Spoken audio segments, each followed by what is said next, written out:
The glass hit the marble floor before she even finished the sentence. Vivian Hartwell stood in the center of a penthouse worth more than most people's entire lives, watching the man she loved transform into something she didn't recognize, jaw locked, eyes gone cold, the warmth she'd spent months uncovering buried under 7 feet of concrete in under 3 seconds flat. She had rehearsed this moment 100 times. Nothing she rehearsed prepared her for the silence after the crash. Damian Moretti, the man whose name made lieutenants flinch and rival bosses lose sleep, stood 15 feet away from her like she'd just put a bullet in his chest. And maybe she had, because the word pregnant had done what no enemy ever managed. It had broken him open, deep. If you've been waiting for a story about power, betrayal, and the kind of love that survives 15 years of lies, stay right here. Drop a like and leave a comment telling me what city you're watching from. I want to see exactly how far this story travels. Now let's begin. The appointment had been at 9 in the morning, tucked into a clinic on the north side of Chicago where nobody knew her name and the receptionist behind the frosted window didn't look up when patients walked in. Vivian had preferred it that way. She'd sat in a plastic chair with a paper cup of cold coffee balanced on her knee, watching a wall-mounted television cycle through morning news she couldn't hear, and she'd told herself for the 14th time that week that she was probably wrong. The test she'd taken in her bathroom 3 days earlier had been wrong before. She'd read about it online. False positives happened. Cheap tests were unreliable. Stress could mess with hormones in ways that produced numbers that meant nothing. She told herself all of that at 6 in the morning with the lights off, sitting on the edge of her tub with her phone screen the only source of light in the room. She told herself all of it again while driving to the clinic. She was still telling herself while the technician typed something into a keyboard and turned the monitor and showed her an image that looked like static, like noise, like nothing, except for the small pulsing shape at the center of it that was absolutely, undeniably, terrifyingly real. 8 weeks, the technician said. A young woman with a calm, professional tone who clearly understood that this particular patient needed facts, not warmth. Everything looks normal, strong. Vivian nodded. She didn't cry. She was very deliberate about that. She pressed her back teeth together and stared at the ceiling and breathed through her nose until the urge to fall completely apart had passed. And then she sat up, and she thanked the woman, and she drove herself home in near-perfect silence with one hand on the wheel and one hand pressed flat against her stomach. Her apartment was a clean, spare 2-bedroom on the 6th floor of a building that didn't have a doorman or a concierge or any of the things she'd grown accustomed to over the past 8 months. She had deliberately chosen that. After Damian's world, she needed something that was entirely her own. Walls she'd painted herself, furniture she'd assembled with instructions she didn't fully understand, a coffee maker that she alone had chosen from a store that sold only coffee makers. On a Tuesday afternoon, alone because she could, she sat on her couch for 4 hours without moving. The November light slid across the floor as the afternoon died. The radiator knocked. Somewhere below her, a child was practicing the piano. The same 8-bar phrase over and over, never quite getting the timing right in the third measure, always stumbling in the same place. Vivian sat there and listened to that child stumble, and she thought about Damian Moretti. She thought about the way she'd first met him, at a zoning commission meeting of all places, where he'd arrived with 2 lawyers and an architectural rendering of a proposed development near the South Loop, and she'd been presenting the competing design, commissioned by a nonprofit housing organization that couldn't afford the kind of legal firepower he'd brought. She'd expected him to be dismissive, the way powerful men were dismissive, politely, with expensive watches and bored eyes. Instead, he'd listened. He'd asked her a specific question about her load-bearing calculations that nobody at a zoning meeting had ever asked her before, and she'd answered it, and he'd nodded like the answer was exactly what he'd expected. 3 weeks later, an envelope had appeared on her firm's front desk. Inside was a contract to redesign the interior of a commercial building his subsidiary owned near Wacker Drive. No note, no phone number, just a contract and a figure that had made her senior partner grab the desk for support. She told herself it was professional. She told herself that for approximately 2 months. The first time Damian Moretti had kissed her, it had been in the parking garage beneath his building on a cold Wednesday night, after a site meeting that had run long. while rain hammered the concrete outside the entrance and water dripped from the ceiling in 3 separate places. He'd walked her to her car, the way he'd done twice before under the pretense of reviewing drawings. She'd opened her door, turned back to say goodnight, and found him closer than expected. And the thing she remembered most was that he hadn't moved fast. He'd given her every opportunity to step back. He'd watched her face like he was reading a document, looking for some clause that would stop him. She hadn't given him one. 8 months. 8 months of learning a man who revealed himself in fragments, never in whole, never easily, always at a price she paid in patience. 8 months of watching him operate inside a world she understood intellectually but never fully accepted. She was not naive about what Damien Moretti was. She was an architect who dealt in structural reality. She could not pretend a building was safe when the foundation was cracked, and she could not pretend Damien was a legitimate businessman when she had seen, on 4 separate occasions, men come to his penthouse at 11 at night and leave at 1 in the morning looking like they'd been told something they couldn't unhear. She'd asked him once, directly, in bed, at 2 in the morning, when the city was quiet and his guard was down farther than it usually went. "Tell me how far it goes." He'd been quiet for a long time. She'd watched the ceiling. He'd watched the ceiling. "Far enough that you shouldn't ask me again," he'd finally said. She'd let it rest, not because she was afraid, because she understood, architecturally, structurally, that some load-bearing elements couldn't be removed without bringing the whole building down. And Damien's silence on certain things was one of those elements. She'd accepted that. She'd drawn her own interior walls around it. She'd also, apparently, made a child with him. Vivian pressed her palm harder against her stomach and looked at the ceiling of her apartment. The child downstairs stumbled in the 3rd measure again. She didn't call first. She understood instinctively that calling would allow him to prepare, would allow Damien to build himself into the appropriate shape before she arrived, and she needed to see him without the shape. She needed the version that hadn't had time to construct itself. She drove to his building on Michigan Avenue at 6:47 in the evening, after the dinner-hour rush of the lobby, when the concierge recognized her face and waved her past without comment because she'd been here often enough in the past 8 months that her arrival was unremarkable. She took the elevator to the 34th floor. She stood outside his door for almost 2 full minutes, listening to the muffled sound of a television and the distant sound of the city below. And then she knocked. He opened it himself. He was in a dark gray shirt, sleeves rolled to the elbows, reading glasses pushed to the top of his head. A small, human detail that still made her breath catch, because Damien Moretti with reading glasses looked momentarily, remarkably, like a man who read things and got tired at night and had a softness somewhere in him. He had a glass of whiskey in his hand, barely touched. Behind him, the penthouse was lit warmly, the city sprawling beyond floor-to-ceiling windows in ribbons of amber and silver. He looked at her face, and the warmth in his eyes shifted into something more careful. "You didn't call," he said. "No." He stepped back and let her in. She didn't sit. She stood in the middle of his living room, which she had always found slightly too large to feel like a home, and she turned toward him, and she said it without the preamble she'd planned, without the careful architecture of explanation she'd built around it, because the moment she was standing in front of him, the structure fell apart. "I'm pregnant." The silence that followed lasted 3 seconds, maybe 4. Then the glass left his hand. She flinched at the sound, not the throw. She didn't even see him release it, only heard the explosion of it against the marble near the wet bar, crystal shattering in a bright, violent burst that scattered across the floor like something alive. The sound filled the room, and then it was over, and the silence that came after was heavier than the one before. Damien stood with his arms still extended from the throw, his hand empty, his face absolutely still. "That's impossible," he said. His voice had no expression in it. That was the part that hit her the hardest. Not the glass, not the word impossible, but the way he said it like a clinical fact, like an entry in a legal record, like something that had been established long ago and required no discussion.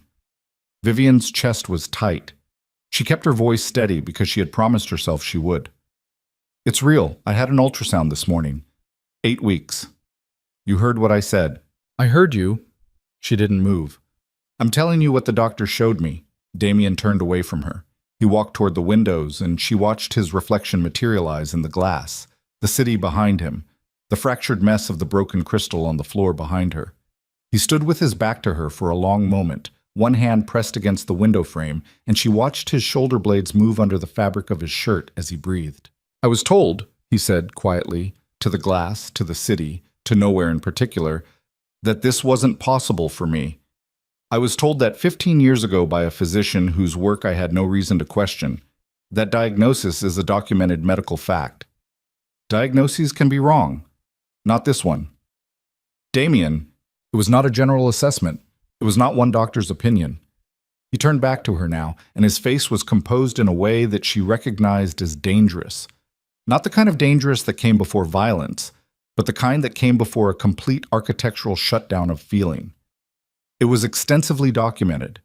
It was confirmed by 2 separate specialists.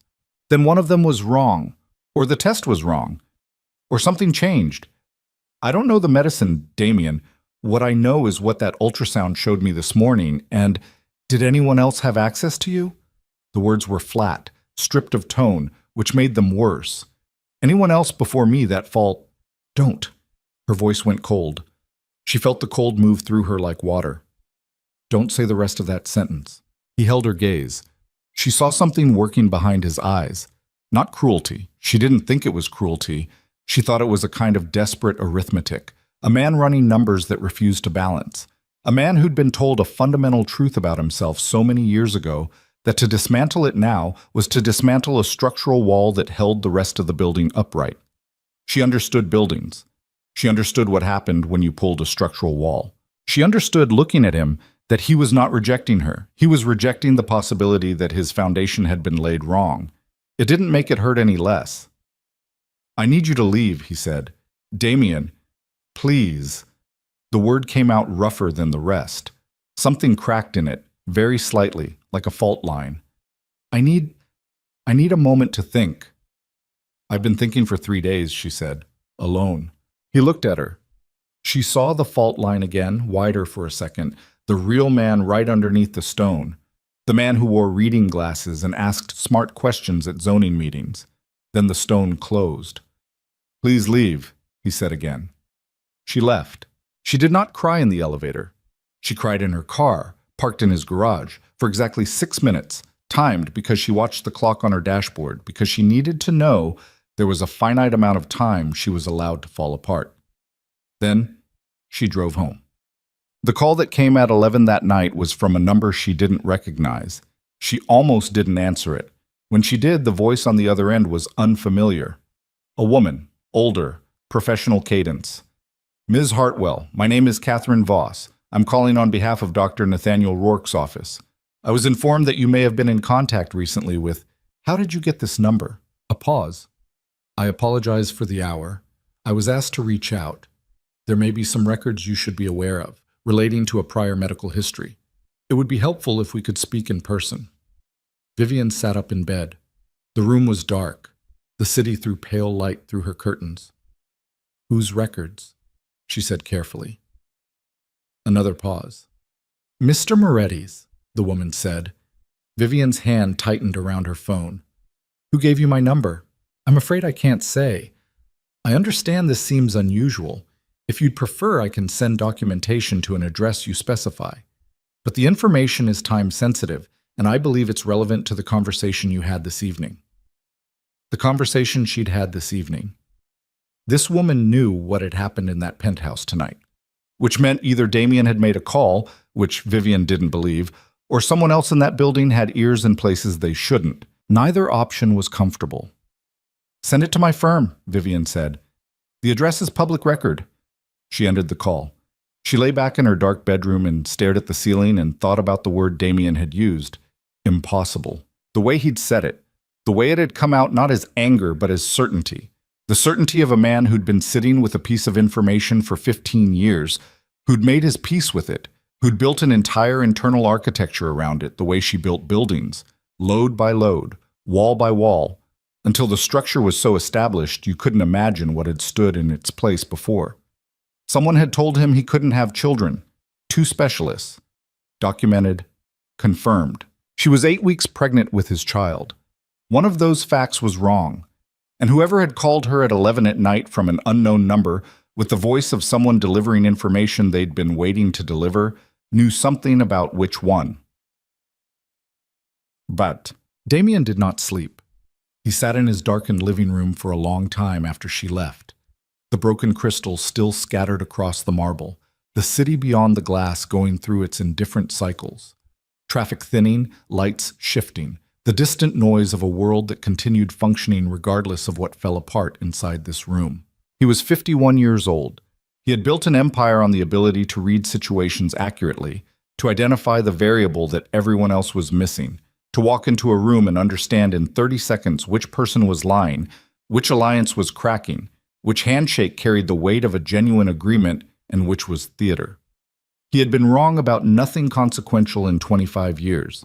The diagnosis had come in the spring of his 36th year, during a period when the thought of continuity, of an heir, of a legacy that extended past his own mortality, had first become a real consideration.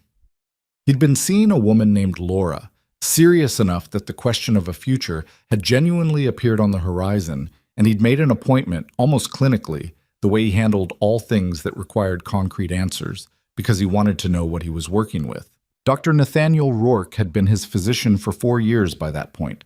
A small, precise man, immaculately dressed, operating out of a private practice on the Gold Coast that catered to exactly the kind of clientele who needed discretion above all other qualities. Rourke had reviewed the results with him in a sitting room, not an examination room, never the cold sterility of a medical space, always the warmer setting Rourke preferred, which Damien had always read as a kind of respect. The results, Rourke had said, were unambiguous. A condition present from adolescence, likely undetected due to the asymptomatic nature of it. Not treatable in a meaningful way, not reversible. The chances of natural conception were statistically negligible, a term Rourke had used with a slight apologetic pause before it, as if the pause itself constituted condolence. Damien had thanked him, finished his coffee, and driven back to the office. He'd told Laura 2 weeks later. She'd cried. They'd separated 6 months after that, for reasons that were never entirely about the diagnosis, but weren't entirely unrelated either. He'd put the information away, the way he put things away that required acceptance rather than action, and he'd moved on. 15 years. He sat in his darkened living room and turned that number over like a stone. The idea that the foundation was wrong, not his foundation, not his character, but the single clinical fact around which he'd organized 15 years of expectations and choices and quiet grief he'd never named, felt structurally disorienting in a way he didn't have words for. He picked up his phone at 12:30. He called a number he reserved for things that could not wait for morning. "I need everything on Dr. Nathaniel Rourke," he said when the line connected. "Records, credentials, financials, professional associations, everything you can pull. I need it by morning." He paused. "And I need it clean," he added. "Quiet. Nothing that leaves a trace." He ended the call and set the phone down and looked at the broken crystal on his floor, the scattered light catching the edges of each piece. He didn't pick it up. He left it there, like evidence. The package arrived at Vivian's firm at 9:15 the following morning, before she'd even cleared her email. The receptionist brought it to her desk without comment. A manila envelope, her name printed on the front in clean block letters, no return address. Inside was a single document, 12 pages, photocopied from what appeared to be a medical file. The pages were slightly yellowed at the edges. At the top of each page was a header she didn't recognize immediately, a practice name she didn't know, and a patient identification number. She turned to the last page. The patient name had been redacted, but the physician's signature at the bottom had not. Dr. N. Rourke. She read the document slowly, twice, at her desk while the office filled up around her and her assistant knocked to ask about a site meeting she'd forgotten to reschedule. The language was clinical and technical in places she couldn't fully follow, but the sections she could follow were clear enough. The file was a medical record. The assessment it contained documented a fertility evaluation conducted 15 years prior. The conclusions in the body of the document, however, did not match the conclusions in the summary page at the end, the page that would have been shown to the patient. The body said, "Findings inconclusive, further evaluation recommended." The summary page said, "Diagnosis confirmed, condition non-reversible." They were not the same document. Someone had swapped the summary page. Vivian sat very still for a long time. Then she picked up her phone and called Damien. He answered on the first ring, which told her he'd been holding the phone. "I received something this morning," she said, "from Rourke's office, I think, or someone with access to his files." Silence. Then, "So did I." "What did you get?" "Financial records. A payment trail." His voice was very controlled. She'd learned to hear the things inside that control, the tight wire of anger underneath the surface, the thing straining to keep itself from snapping. "Someone wired money to a numbered account registered to Rourke 15 years ago. The originating account is under a shell corporation. I'm having it traced." "Damien, the document you received, the medical file." "Yes?" "The summary page doesn't match the body." "No." She paused. "Someone changed what you were told." The silence stretched long enough that she counted it. "Yes," he said finally. The word sounded like something being pulled out by its root. She heard him breathe. She heard, in that breath, something she hadn't heard from Damien Moretti in 8 months of knowing him. Something raw and shapeless. Something that had been stored somewhere too long in a container that wasn't meant to hold it. Something that was not anger, was not strategy, was not the controlled machinery of a man who built empires and ran them without flinching. It was grief. It sounded exactly like grief. "I'll come to you," he said. "I don't know if that's not to ask anything, not to... I'm not coming to ask you for anything." His voice tightened. "I need to show you what I found, and I need to..." He stopped, started again. "I need you to understand that I didn't know." She closed her eyes. "I know you didn't," she said quietly. She heard him exhale. 2 hours, he said. "All right." She hung up the phone and sat at her desk and looked out the window at the November sky, which was the color of steel, flat and cold and ungiving, and she thought about a man who'd been handed a lie and carried it alone for 15 years because no one had told him he was carrying anything but the truth. She thought about the child. She pressed her palm against her stomach, very lightly, the way she'd been doing for 3 days now, half habitually, half deliberately, grounding herself in the specific, undeniable physical reality of this thing, this impossible, actual, apparently not impossible at all thing. 8 weeks. Strong heartbeat. She thought about the word impossible and what it meant when the foundation of it turned out to be a fabrication. She thought about who would do that. Who would fabricate something so specific, so targeted, so personal? Who would want a man to believe he could never have an heir badly enough to purchase a doctor's lies and insert a false summary page into a medical file and leave the whole thing buried for 15 years, waiting? She thought about the word waiting. Whatever had been buried was surfacing now. She thought about this phone call the night before. The information is time-sensitive. Someone had wanted her to have that file. Someone had sent it at the right moment, with deliberate timing, which meant someone had been watching, which meant the document arriving in her hands was not the end of something. It was the beginning. Titch. Damien arrived at her apartment building at 11:45. She watched him through the peephole before opening the door, a reflex she'd developed over the past 3 days, checking the shape of the world before letting it in. And what she saw was a man who looked like he hadn't slept. It was notable because Damien Moretti had, in her experience, never looked like a man who hadn't slept. He looked like a man who had decided not to need sleep, which was different. He looked like a man who had identified sleep as a variable he could manage and had managed it efficiently. But the man standing outside her door had shadows under his eyes and a stillness about him that wasn't controlled.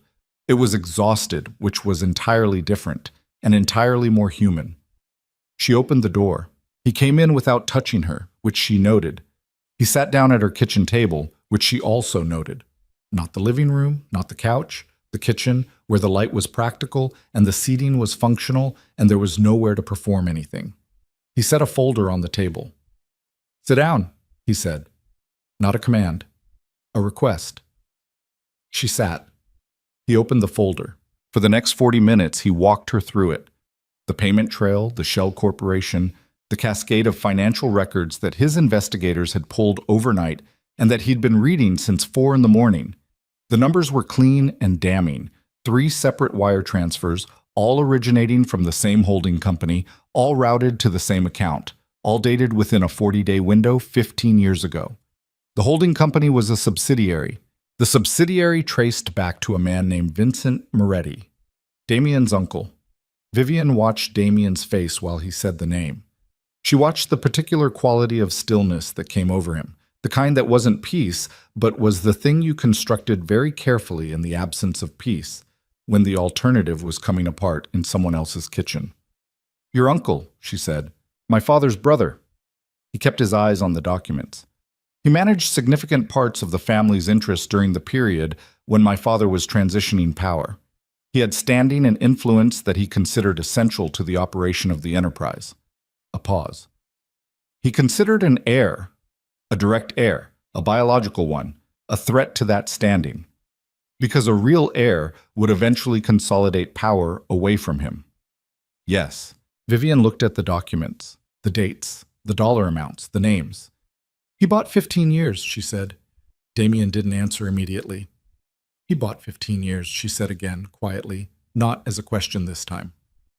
"Yes," Damien said. His voice was very controlled. She watched his hands on the table, both flat, both still, both pressed against the surface with a slight, barely perceptible pressure that told her what the voice would not. "The woman who called me last night," Vivian said. "The one who sent the file. Someone inside Rourke's practice." Damien finally looked up. "I believe Rourke has been living with this for 15 years, and I believe he made a decision recently to—" He stopped. Something moved across his face. "It doesn't matter why. What matters is what it means. It means your diagnosis was fabricated." "Yes." Which means everything I believed about myself for 15 years was—" He stopped again. This time the stop was longer. He looked down at the table. She watched the line of his jaw and the way it worked, the way he was doing something very deliberate with his breathing, something that was costing him. "I'm sorry," he said finally. She hadn't expected that. "Last night," he said. "What I said, what I implied." He raised his eyes to her. I was wrong, and I am sorry." The quality of his apology was not smooth. It was not practiced. It came out jagged and slightly undone, like a man who had been turning the words over since the moment she'd walked out his door and hadn't found a better arrangement for them. Just this one, blunt and imprecise and real.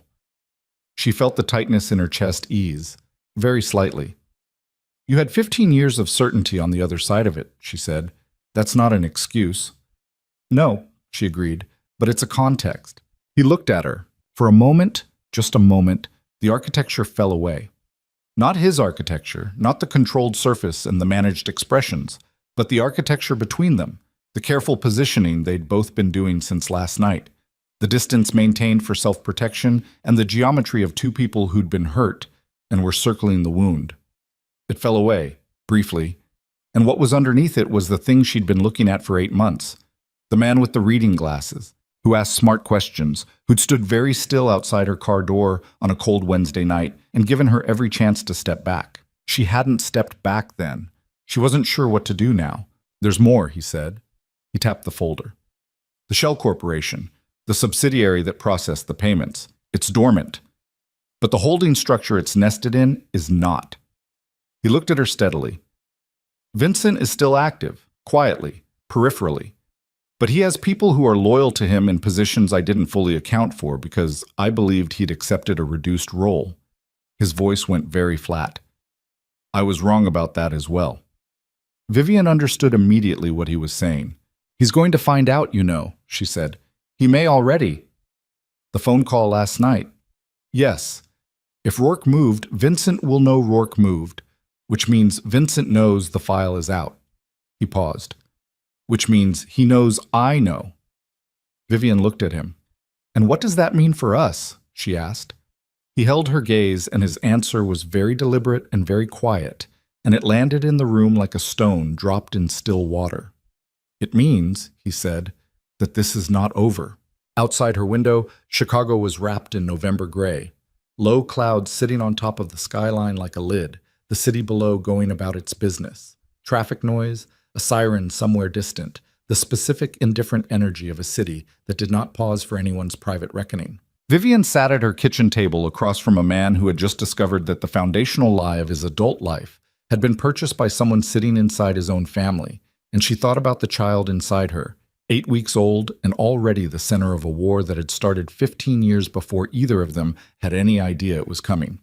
She thought about the word time-sensitive. She thought about whoever had decided, after 15 years, that now was the moment to pull the buried thing into the light. She thought about what Vincent Moretti, a man she had never met, a man who operated quietly from the periphery of an empire he'd tried to control with a forged medical record, would do now that the thing he'd buried was uncovered. And she thought about the fact that Damien, sitting across from her with his hands flat on her kitchen table, had just told her this was not over, had said it with the voice of a man who was calculating the shape of what came next, the way she calculated the shape of a building before she put a single line on paper. She understood then that what she'd thought was an ending, the confrontation in the penthouse, the shattered glass, the words "that's impossible," had been something else entirely. It had been an opening.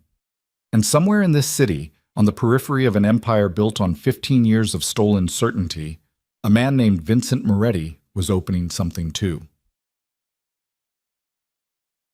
Her phone buzzed against the table. She glanced at the screen. Unknown number again. Not the same one as last night. Different digits, different area code, but the same deliberate chosen timing. She looked up at Damien. He was already watching her. She turned the phone so he could see the screen. Something shifted in his face, fast, controlled, but she caught it. "Don't answer it," he said. She left the phone face down on the table. In the hallway outside her apartment, she could hear the elevator arriving, the soft, mechanical slide of the doors opening and closing.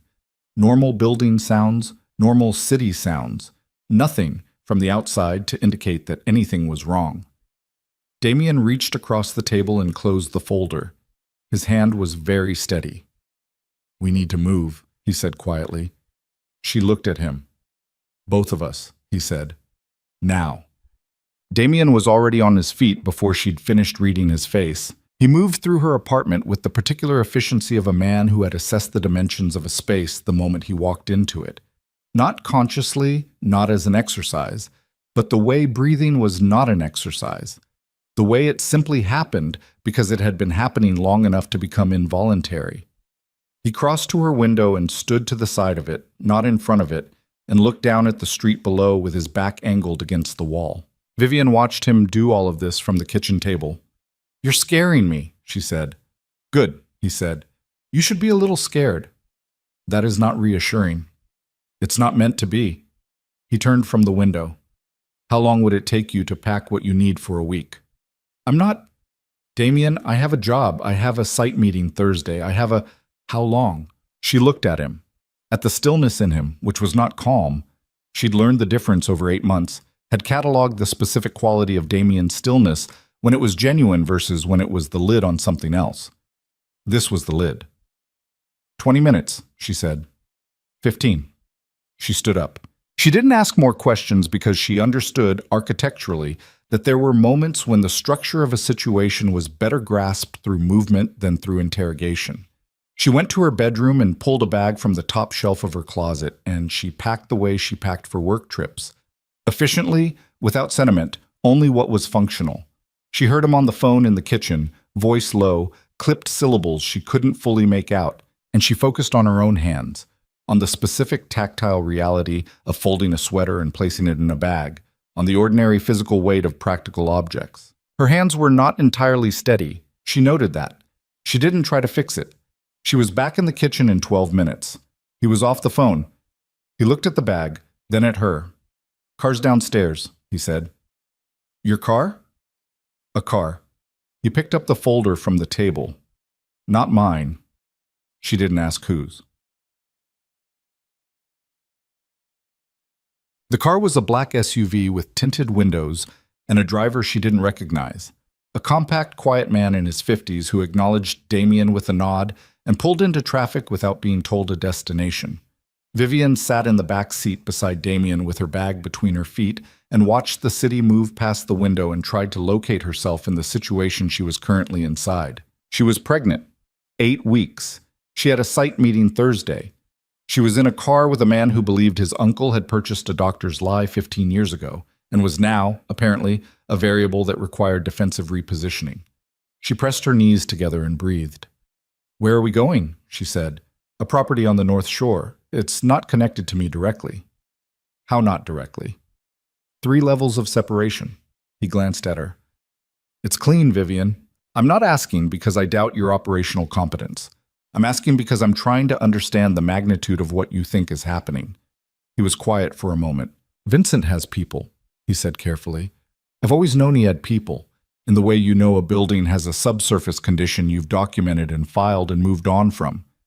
I believed his influence was historical. I believed he'd accepted his position in the current structure." He paused. "The payment trail I found. It's 15 years old, but the Shell Corporation is nested inside a holding structure that was updated 14 months ago." Vivian turned to look at him. "Updated how?" she said. "New signatory, new authorizing documents. Someone refreshed a dormant structure 14 months ago, and the only operational reason to do that is because you expect to need it." 14 months ago. She ran the timeline. That was 3 months before she'd first met Damien at the zoning commission meeting. "You think he knew I was coming?" she said. "I think he monitors me. I think he has been monitoring me for a long time, and I was arrogant enough to believe a man in his position had accepted that his era was finished." He looked out his own window. "I underestimated him because it was convenient to." She heard the self-indictment in that. She didn't comment on it. "And the woman who called me," she said, "Rourke's person. I think Rourke has been sitting on that file for 15 years, trying to decide whether the risk of releasing it outweighed the risk of holding it." Damien's jaw tightened. "I think he waited too long and ran out of time." "What does that mean?" "Ran out of time." Damien didn't answer. She looked at his profile, the set of his mouth, the thing happening behind his eyes that he was deciding whether to share. "Damien." "Rourke is dead," he said. She felt the sentence land in her body. "When?"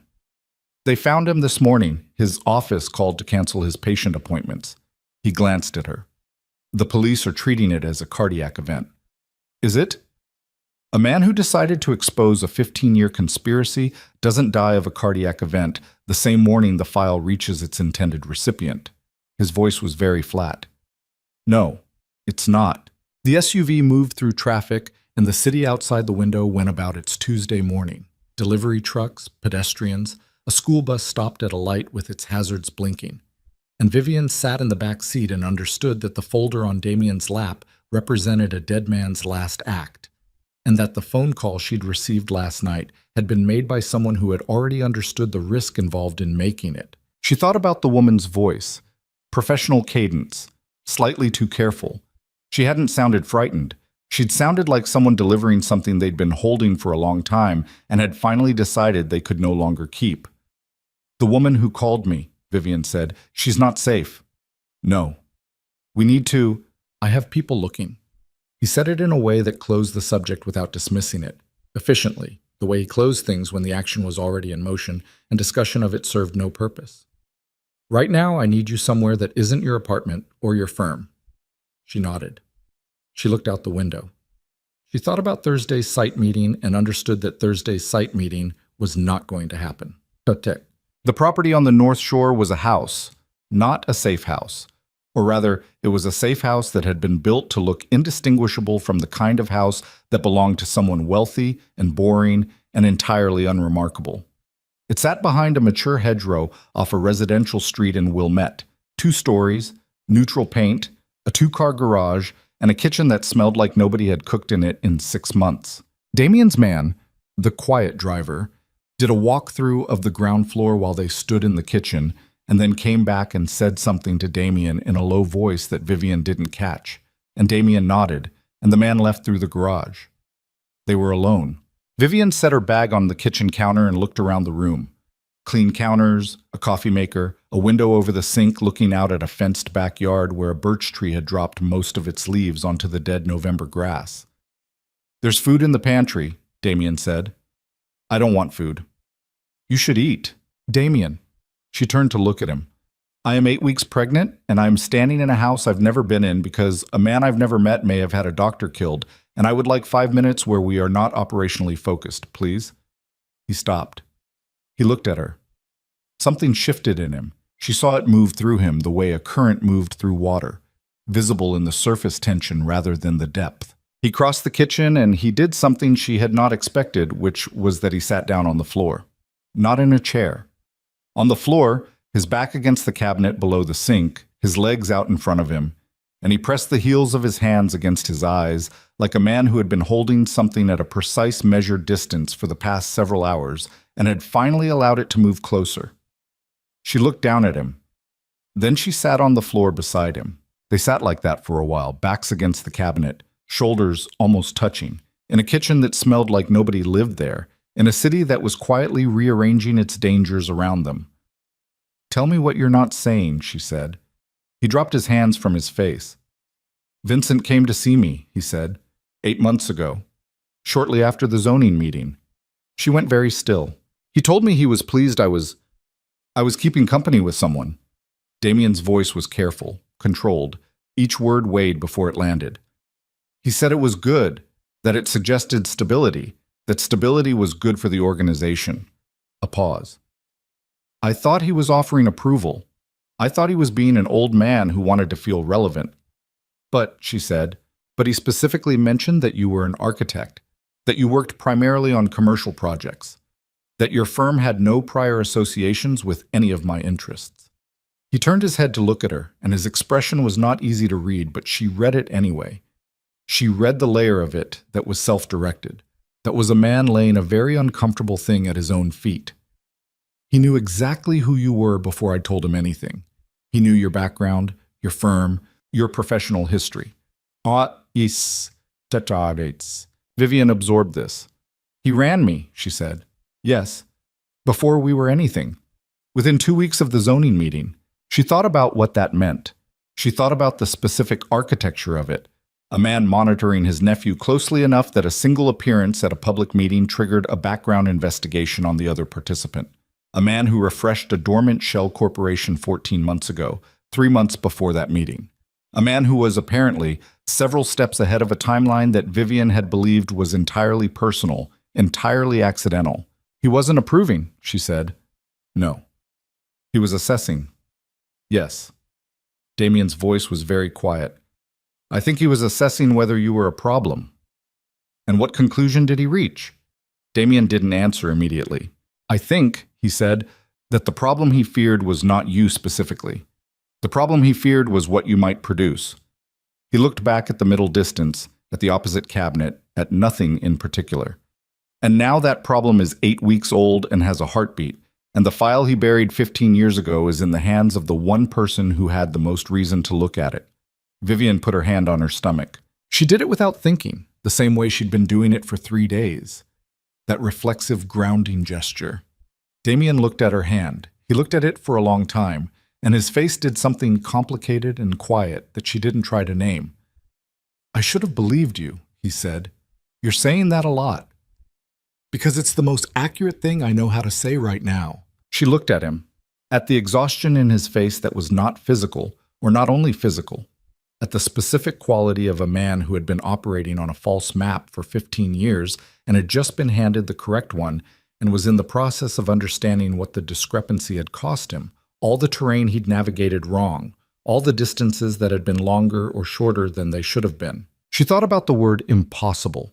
She thought about how many decisions he'd made inside the certainty of that word, how many women he hadn't fully opened to, how many conversations about the future he'd conducted with that word as a silent premise, how many moments of longing he'd quietly and efficiently buried because the thing he was longing for was impossible, and he was not a man who wasted energy on impossible things. 15 years. She reached over and put her hand on his arm. He looked at her hand again. Then he looked at her face. "Don't make promises right now," she said. "You don't have to say anything. Just..." She stopped. "Just tell me you're not going to disappear into this thing and leave me in this house alone." "I'm not going anywhere without you knowing where I am," he said. "That's a promise I can keep." She nodded. She left her hand on his arm. Outside the kitchen window, the birch tree stood against the November sky. White bark and bare branches, stripped down to its essential structure. Everything that wasn't necessary, already gone. He was on the phone for 3 hours. She heard him from the second floor, where she'd unpacked her bag into a dresser with the careful, practical focus of someone who understood that maintaining ordinary routines inside extraordinary situations was a form of sanity management. She heard his voice through the floor. Not the words, just the cadence, the way it shifted between registers, quiet and controlled in some stretches, flat and very deliberate in others. And once, briefly, something harder and lower that she felt in her sternum rather than heard with her ears. She sat on the edge of the bed and ate crackers from a sleeve she'd found in the pantry and looked out the window at the street below, where nothing moved except a neighbor walking a dog with the unhurried pace of someone who had no idea what was happening 40 feet away in a house behind a hedgerow. Her phone rang at 2:15. Her assistant, about Thursday's meeting. She answered it and handled it with a calmness that surprised her, citing a family matter, rescheduling without explanation.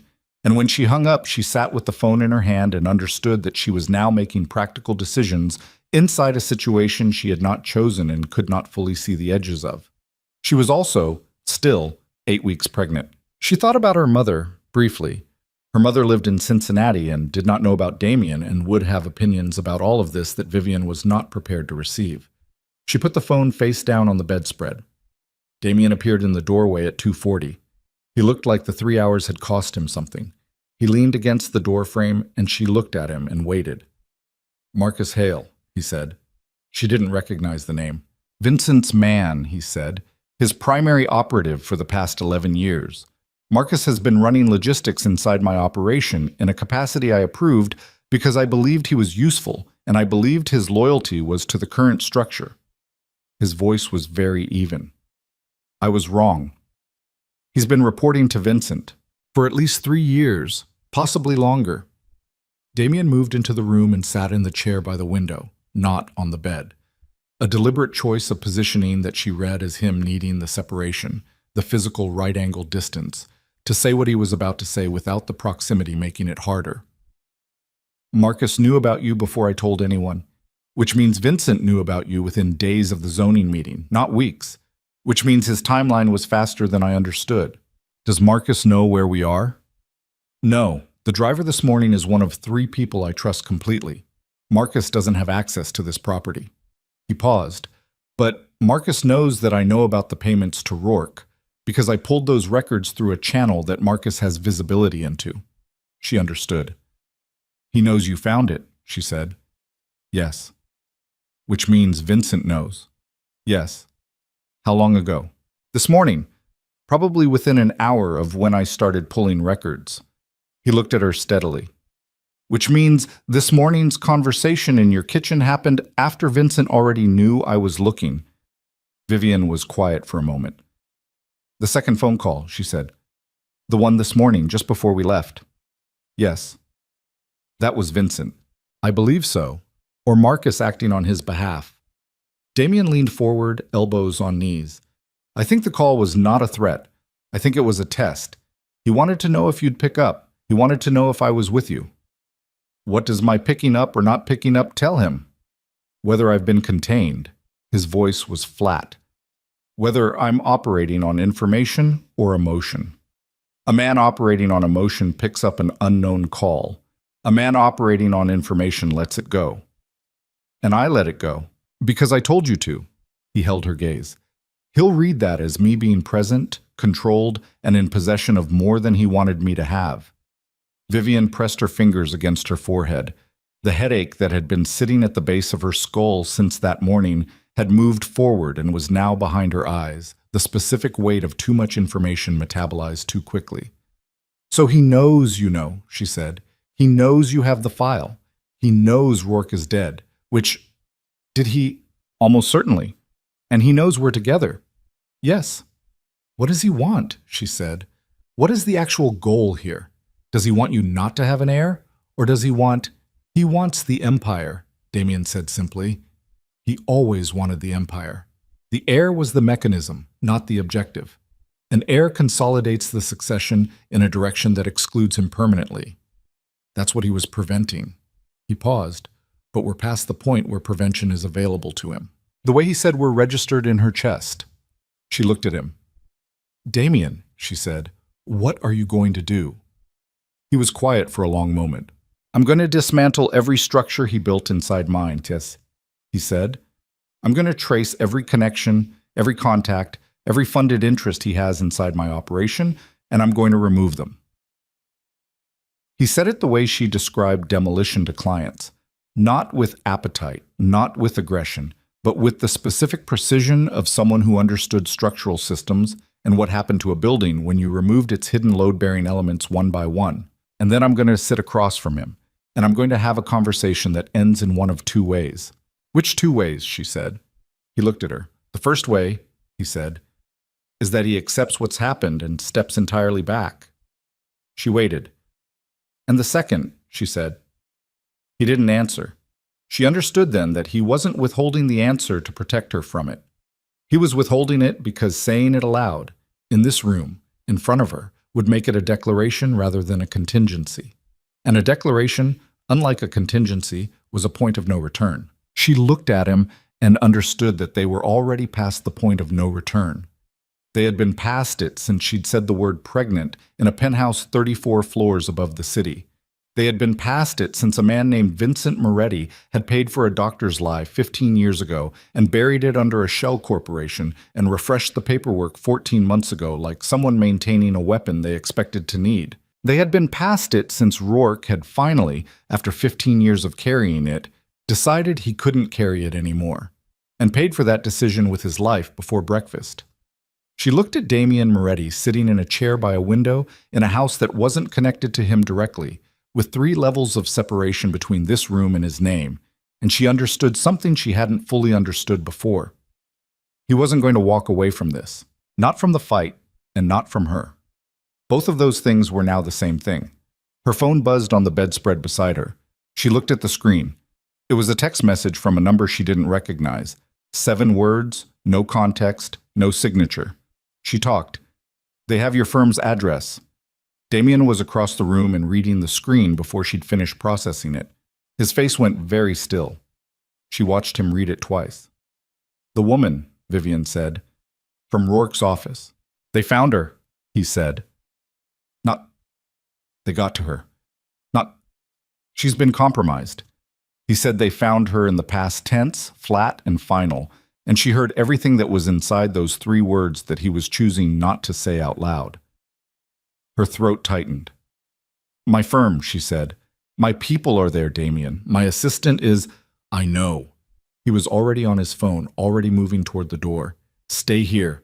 Do not open the door for... I am not staying here while... Vivian.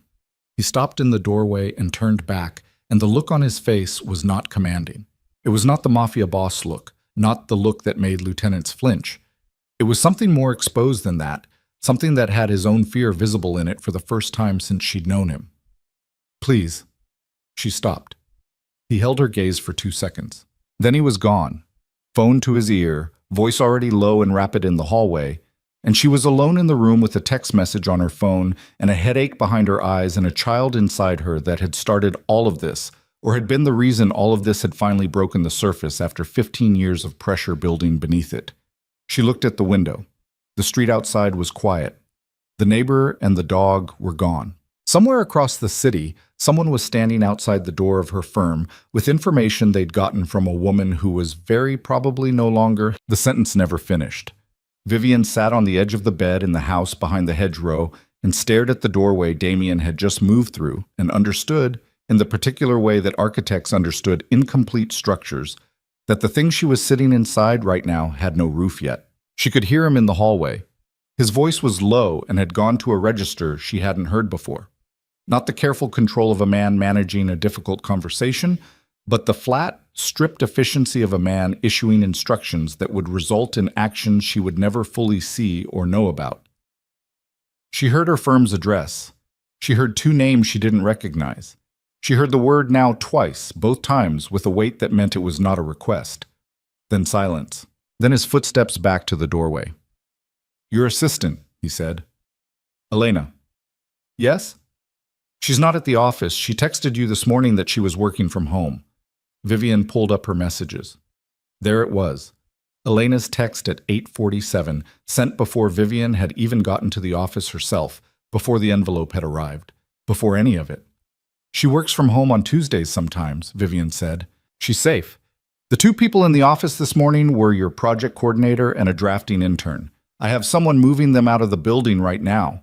He said it the way he said most operational things, as accomplished fact, as done, as a problem already in the process of being solved. They'll be told there's a gas leak. Vivian exhaled. She felt the exhale move through her whole body, all the tension that had been sitting in her shoulders and her jaw releasing slightly with it. Okay, she said. There's more, he said. She looked at him. He came back into the room this time. He didn't sit in the chair by the window. He stood near the dresser, which put him closer to her, and she registered that choice. He was not putting the right angle between them this time. Marcus, he said, I had him pulled in an hour ago. My man Soren picked him up at his apartment. I've been on with Soren while I was in the hall. What did Marcus say? Nothing useful for the first 40 minutes. His jaw was tight. Then something useful. She waited. Vincent doesn't just have Marcus inside my operation, he said. He has 3 others. 2 of them are recent, planted in the last 14 months, around the time the Shell Corporation was refreshed. He paused. The 3rd has been inside for 9 years. 9 years. She did the math automatically, the way she always did. That predates me by years, she said. Yes. Then it's not about me. It was never about you specifically, he said. It was about the eventuality of you, the eventuality of anyone who might. He stopped, reorganized. Vincent has been running a parallel structure inside my operation for 9 years, not to destroy it, to inherit it. He said the last word with a precision that made it sound like what it was. A sentence from a legal document, a word with specific loaded meaning. He was not trying to tear down the empire. He was trying to position himself to absorb it. If I died without an heir, without a designated successor, the consolidation of authority would default to the family's senior member. Which is him. Which is him. Vivian was quiet.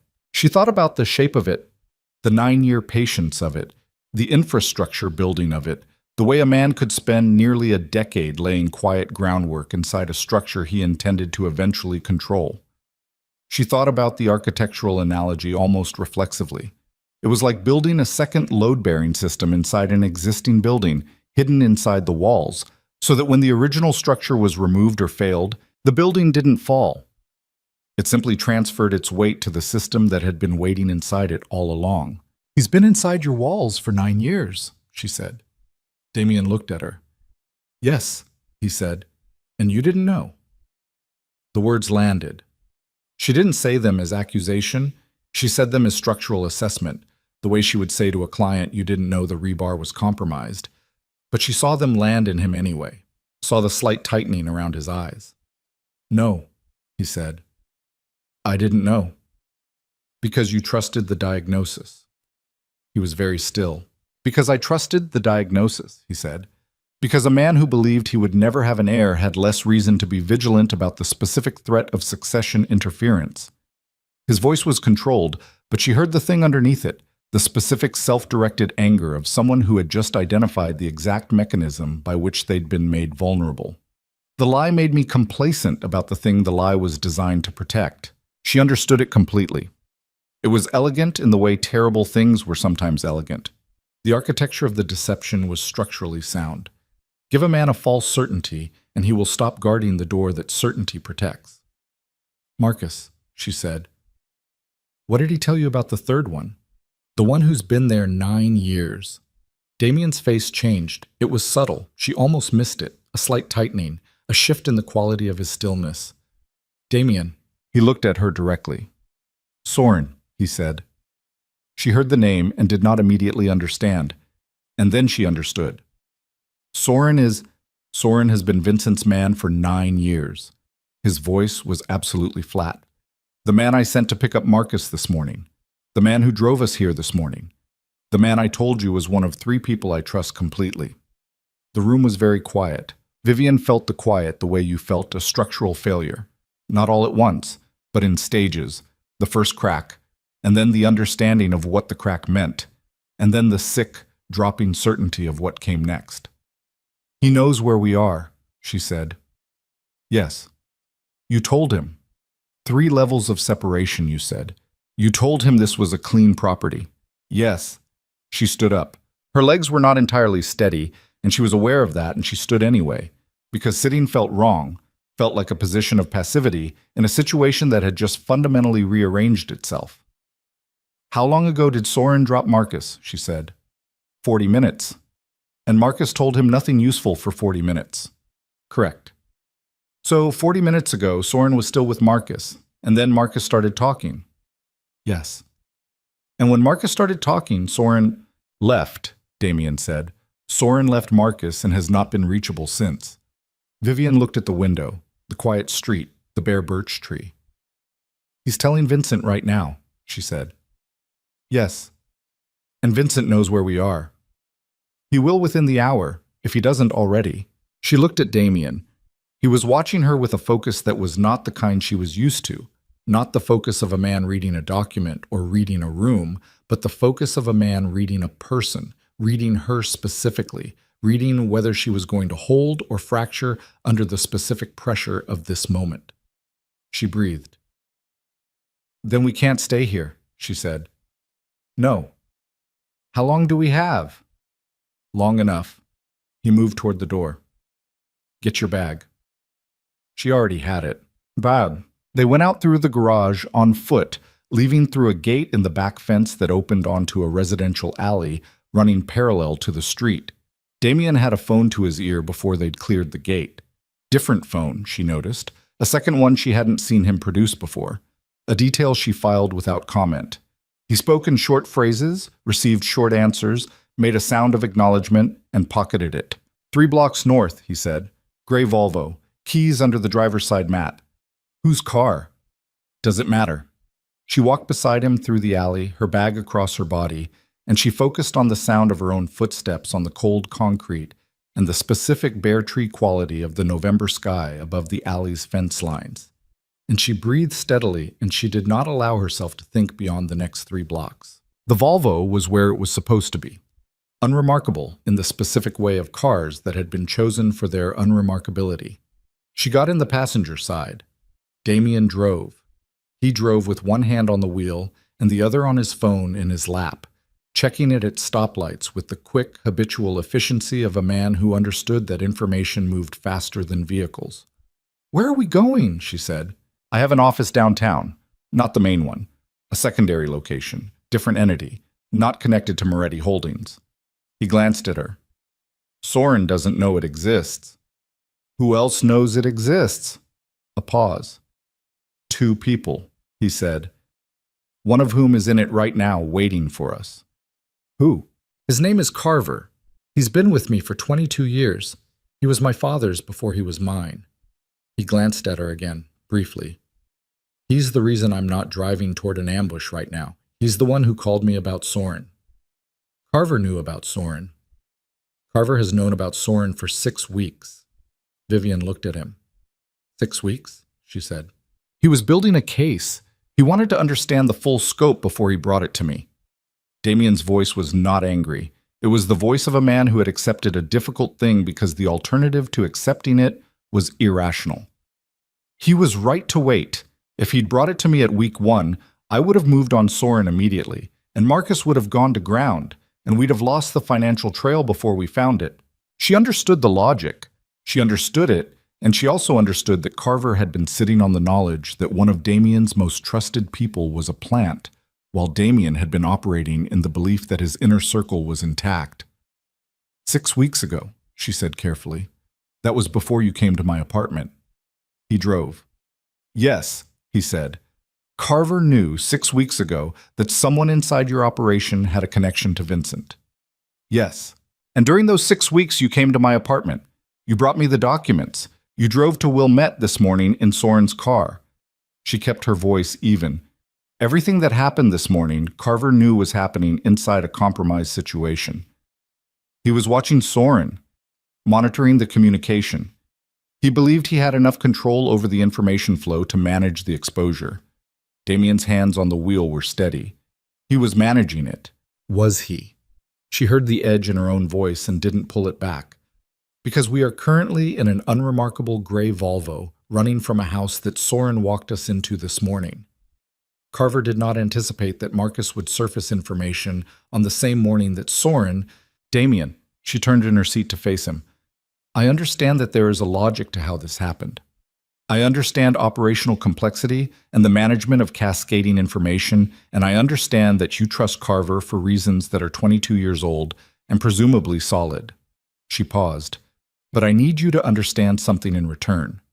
He glanced at her. I am 8 weeks pregnant, she said. I left my apartment this morning with a bag I packed in 12 minutes. I have been in 2 vehicles and a house I've never seen, and I have eaten crackers from a pantry. A man is dead. A woman is— I don't know what that woman is, the one who called me, and neither do you. And the person you trusted to drive us to safety this morning was working for the man who has been systematically hollowing out your empire for 9 years. She held his gaze through the next stoplight. I need you to tell me that Carver is the last wall and that it holds. He was quiet for 3 full seconds. Carver is the last wall, he said, and it holds. Another beat. It holds, he said. She turned back to face forward.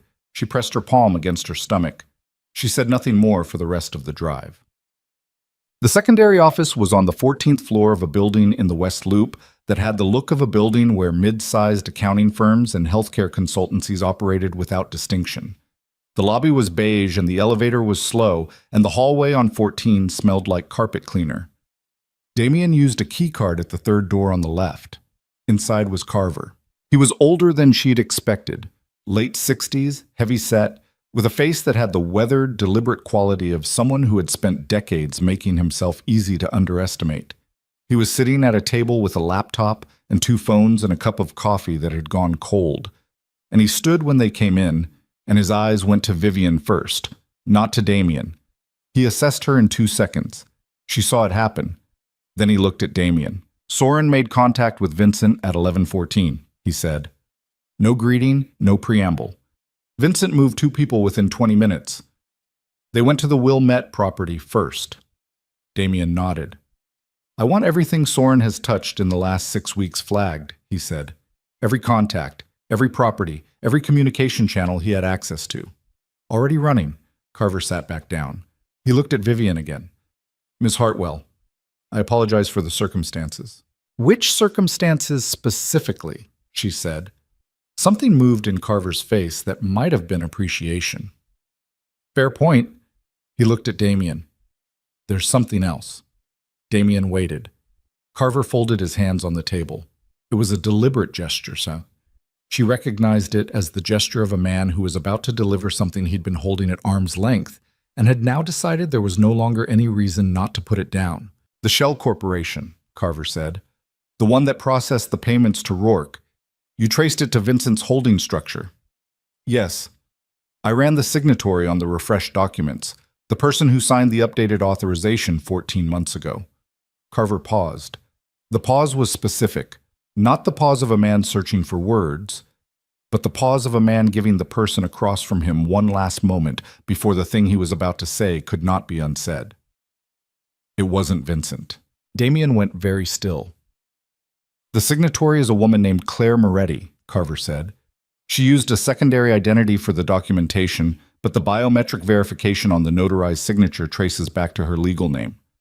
Vivian watched Damien's face. Sheba watched it in the way she watched load-bearing structures when she wasn't sure if they would hold, with the specific focused attention of someone who understood that what was about to happen in the next few seconds would determine the shape of everything that followed.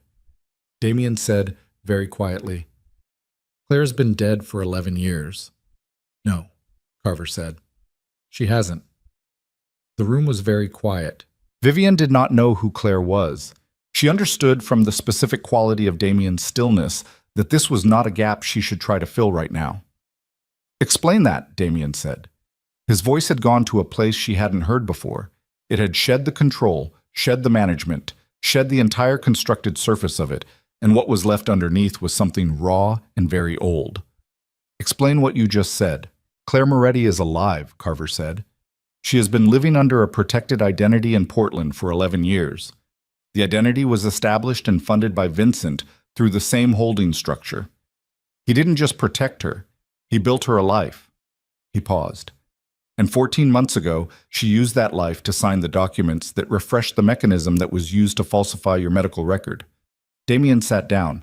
He sat down in the chair nearest to him with the specific, sudden heaviness of a man whose legs had made a decision without consulting the rest of him. Vivian looked at him. She had never seen him sit like that. She had never seen the structure go out of him that completely.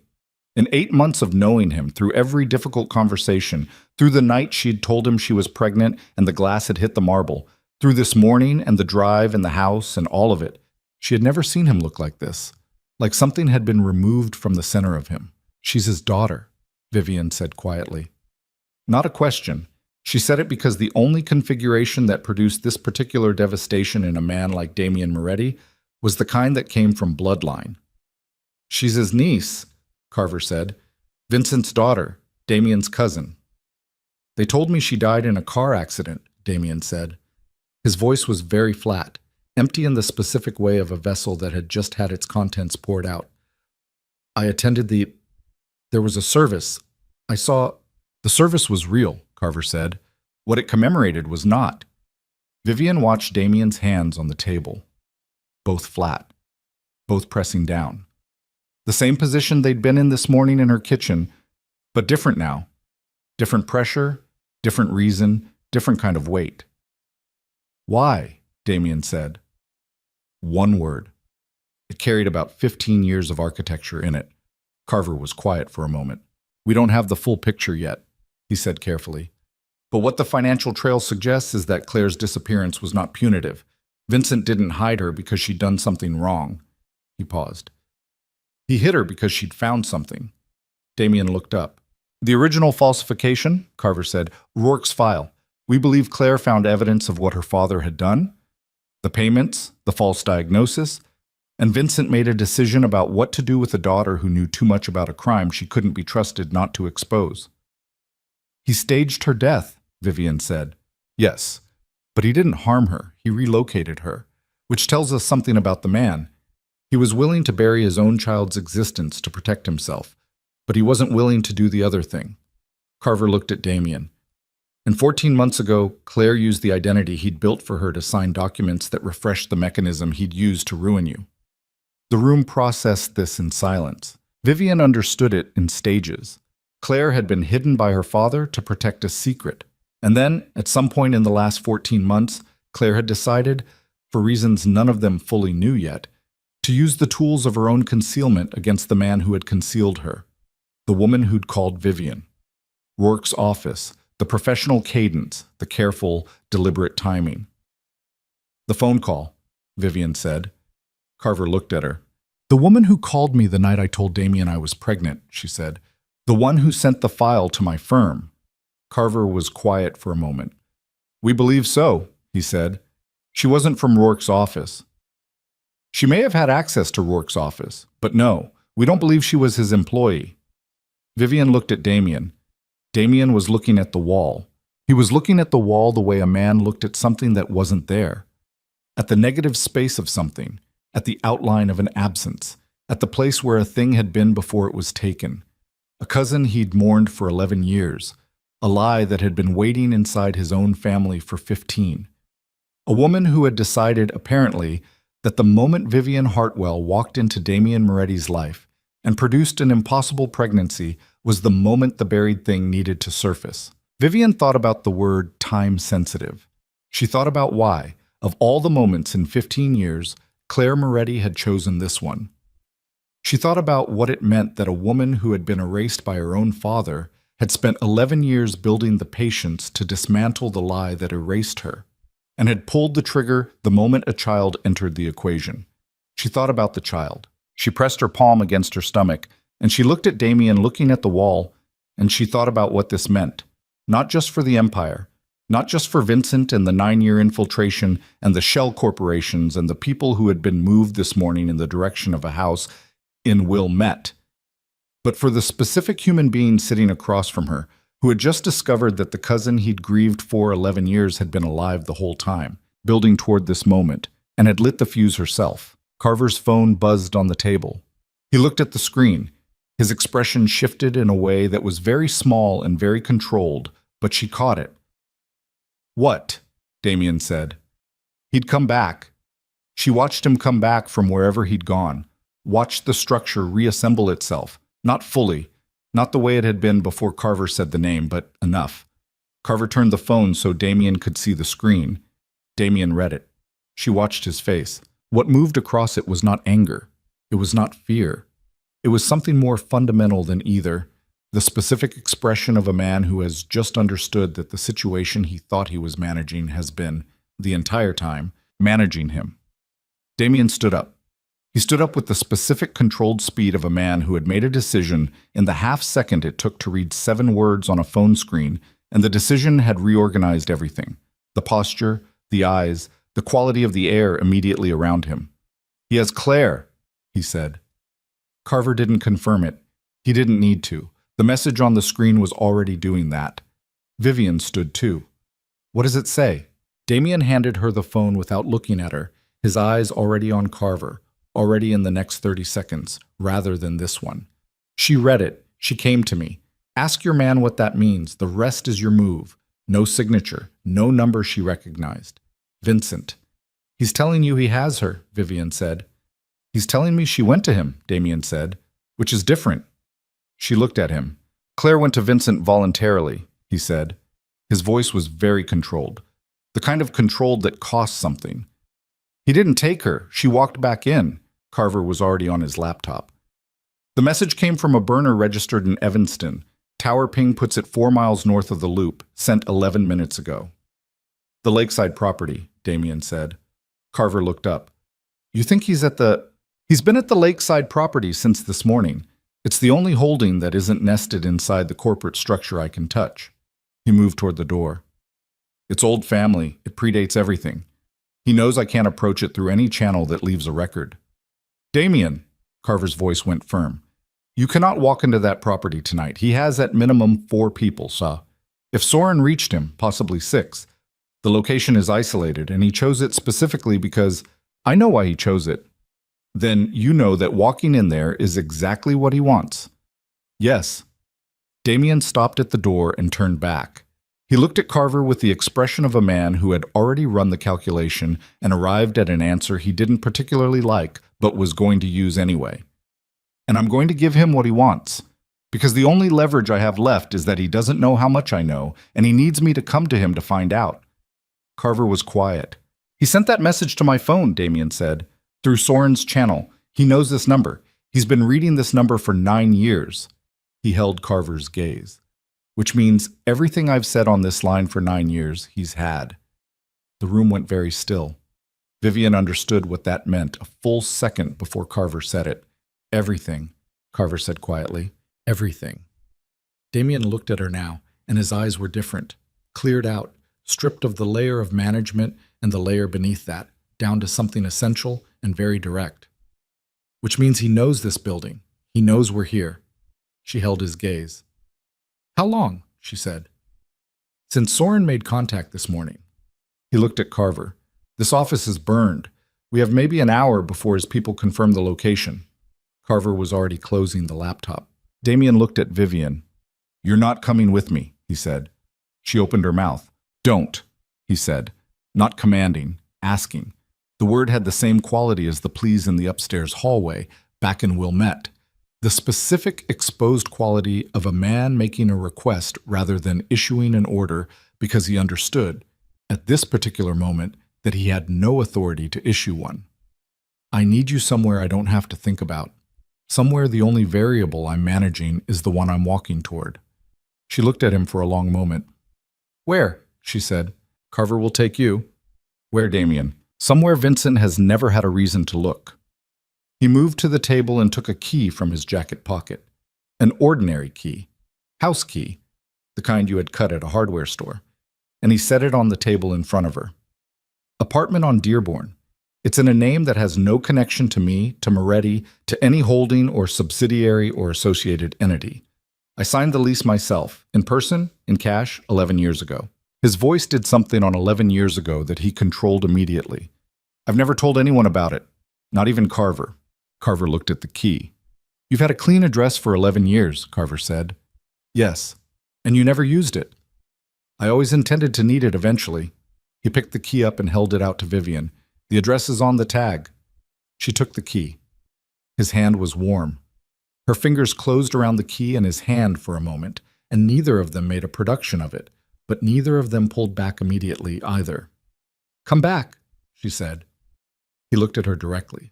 Yes, he said. He let go of her hand. He picked up the second phone, not the primary, and he walked out the door, and she stood in the office with Carver and the cold coffee and the closed laptop and listened to his footsteps move down the hallway, unhurried, certain, the footsteps of a man who had decided exactly what he was walking toward. The lakeside property was 40 minutes north of the loop on a narrow road that ran along the water and served, in summer, as a scenic route, and served in November as a corridor of stripped trees and gray water and the specific desolation of a landscape that had given up pretending to be welcoming. Damien drove himself. One car, no escort, which was either the most dangerous decision he'd made tonight or the most tactically sound one. And the difference between those two things was currently sitting on a razor's edge that he was choosing not to examine too closely while operating a vehicle at 70 miles per hour on a dark road. He thought about Claire. He had 11 years of thinking about Claire behind him, but that thinking had always been the particular thinking you did about the dead, circumscribed by the finality of it, bounded by the fact of the ending, a kind of thinking that allowed you to preserve a person in the form they'd last taken without the complication of wondering how they'd changed. Claire at 28, the last time he'd seen her. Claire with her mother's dark eyes and her father's deliberateness and the specific quality of attention she'd always had. The way she listened to a room before she spoke in it. She had found out what Vincent had done. She had been 28 years old, and she had found out, somehow, that her father had purchased a doctor's lie to prevent her cousin from ever having a child.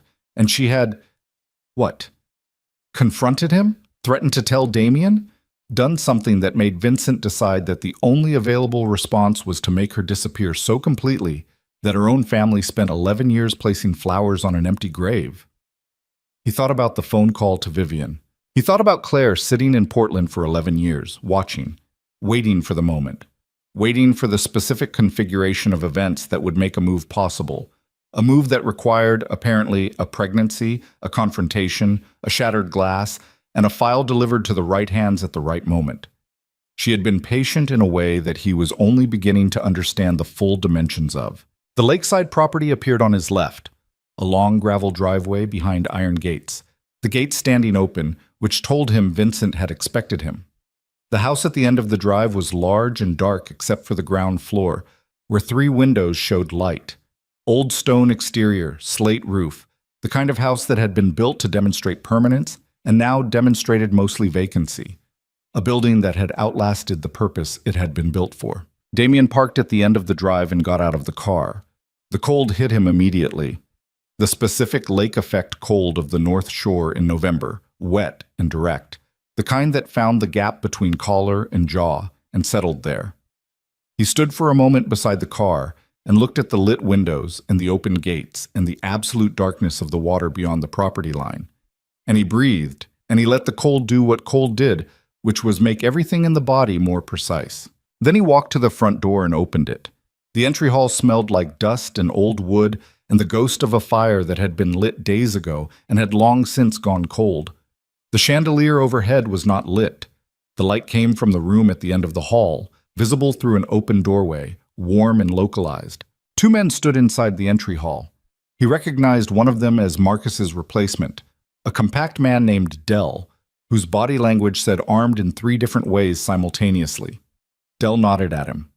That was all. No search, no words. Vincent had calculated correctly that a man walking into this house voluntarily was not a man carrying something he intended to deploy inside it. He was right. Damien walked past Dell and down the hall and through the doorway. The room was a study of some kind, large, with the accumulated furniture of several decades, none of it matching, all of it heavy and dark. A fireplace had a fire in it, recently built, aggressively orange against the cold seeping through the old windows. Bookshelves with books nobody had read in 20 years. A desk that served as a surface for 2 glasses and a bottle of bourbon that had not been opened. Vincent Moretti sat in a chair near the fire. He was 73 years old and looked 65 and carried himself like 60, which had always been his particular quality. A man who had managed to keep the physical impression of vigor past the point where the actual substance of it remained. He had gray hair gone almost white at the temples, his brother's jaw in a softer configuration, and eyes that were a color Damien had always struggled to name. Not quite brown, not quite green, the color of something organic that had dried to a different shade than its original. He looked at Damien coming through the doorway, and he did not stand, which was deliberate. Both men understood it was deliberate, and neither man commented on it. "Sit down," Vincent said. "I'll stand," Damien said. "Suit yourself." He gestured toward the bourbon. "Drink?" "No." "Then let's not perform hospitality." He folded his hands in his lap. "You found the payments?" "Yes." "Rourke." "Dead." A slight tightening around Vincent's eyes. Not surprise. The absence of surprise. "He made a choice." "He made a choice 15 years too late," Damien said. "And you made sure it cost him." Vincent didn't confirm or deny that. He looked at the fire for a moment. "Where is she?" Damien said. "She's here." Vincent looked back at him. "She came to me this morning, which surprised me, if I'm being honest. I didn't expect her to move this directly." "What did she want?" "She wants what she's always wanted, to end this." He said it simply, without weight, the way he said everything, with the specific economy of a man who had long since decided that the texture of language was a distraction from its function. "She believes that if you and I are in the same room, I'll accept the reality of the situation." "She's right." "Is she?" He looked at Damien steadily. "And what is the reality of the situation as you understand it? You paid Rourke to falsify my diagnosis. You spent 15 years operating inside my organization through 3 compromised employees, the most recent of which I placed in a position of significant trust because you'd spent 9 years making him appear trustworthy." Damien kept his voice level. "You staged your daughter's death to prevent her from telling me what you'd done. You refreshed the operational structure 14 months ago because my relationship with Vivian Hartwell changed your timeline." He paused. "And now you're sitting in this room waiting to find out how much I know and what I intend to do with it, because a man who's been managing uncertainty for 15 years still wants to understand the shape of the thing before he decides how to respond to it." Vincent looked at him for a long moment. "You've had a full day," he said. "Tell me why," Damien said. The simplicity of it landed differently than a complex accusation would have. He watched it land. He watched Vincent process the simplicity of it. 2 words, a question a child would ask. And in a man like Vincent, the question a child would ask was frequently the most disorienting one, because it stripped away all the language of strategy and left only the human thing underneath. Vincent looked at the fire. "Your father was sick," he said, 2 years before he died. Not the way he told people. Not the managed illness, the controlled decline he presented. The real version. The version where the timeline was 18 months, maybe 24, and the organization was going to transition before anyone was ready for it to transition. He paused.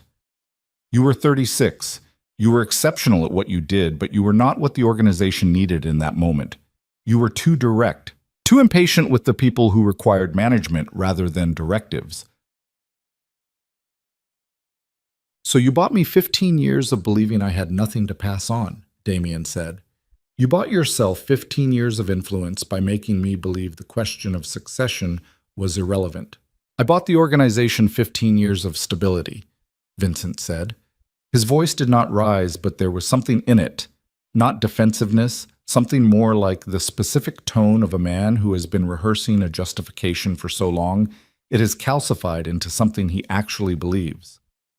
"You were not ready, and a ready organization with an unprepared leader is a catastrophe I had watched happen twice in my lifetime. I was not willing to watch it happen a third time. So you decided, alone, without telling anyone, without asking anyone. Decisions made alone are the only decisions that hold. Claire found out." The fire popped. Something shifted in Vincent's face, very small, very fast, the thing that happened when a man's armor was touched at an undefended point. Claire was 28 years old, and she found a copy of the original report in Rourke's files, which Rourke should never have kept. His voice went flatter. She confronted me. What did she say? She said she was going to tell you. He looked at his hands. She said a man had the right to know what had been taken from him. She used those words, taken from him. A pause. She was very certain. She was right. She was 28, Vincent said, and there was something in it that was not contempt, was the opposite of contempt, was something closer to grief poorly managed, the grief of a man who had done an irreversible thing for a reason he believed was sufficient and had been living with the insufficiency of that reason ever since. She didn't understand what telling you would have done. To the organization, to the timing, to the entire structure that your father and I had spent 30 years. What did you do to her? Damien said. Silence. What did you do to her, Vincent? I protected her, he said. She was my daughter. I protected her the way I protect everything, by making it impossible to be touched. He looked up. She has a house, a name, a life that is entirely hers. I funded it. I maintained it for 11 years. She's been living as a ghost for 11 years because you decided her conscience was inconvenient. Her conscience would have destroyed... She called Vivian, Damien said.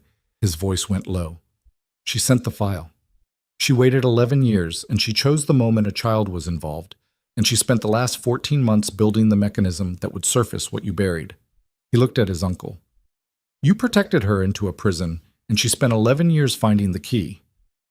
The fire burned.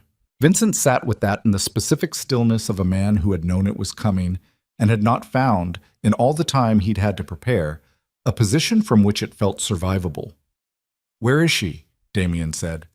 Upstairs. He turned for the door. Damien. Vincent's voice stopped him. He turned back.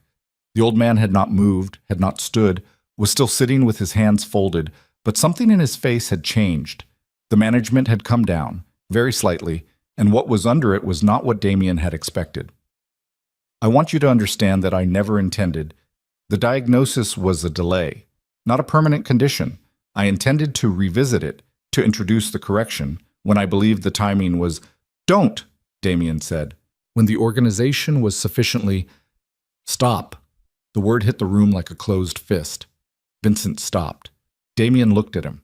At the 73-year-old man in the chair by the fire, with the white temples and the managed posture and the 15 years of justification stacked behind his eyes, like files in a drawer he'd been opening and closing for so long the mechanism had worn smooth. A child is growing, Damien said.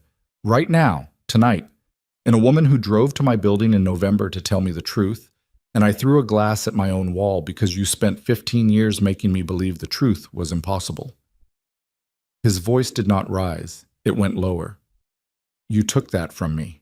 You took 15 years of it and you put it in a shell corporation and you called it strategy and you told yourself it was for the organization, and none of that, not one word of it, changes what it was. Vincent said nothing. Damien turned back to the door. The hallway was empty. Dell had moved or been moved in the time Damien had been in the room, and he registered that as a variable he'd need to account for but didn't stop for.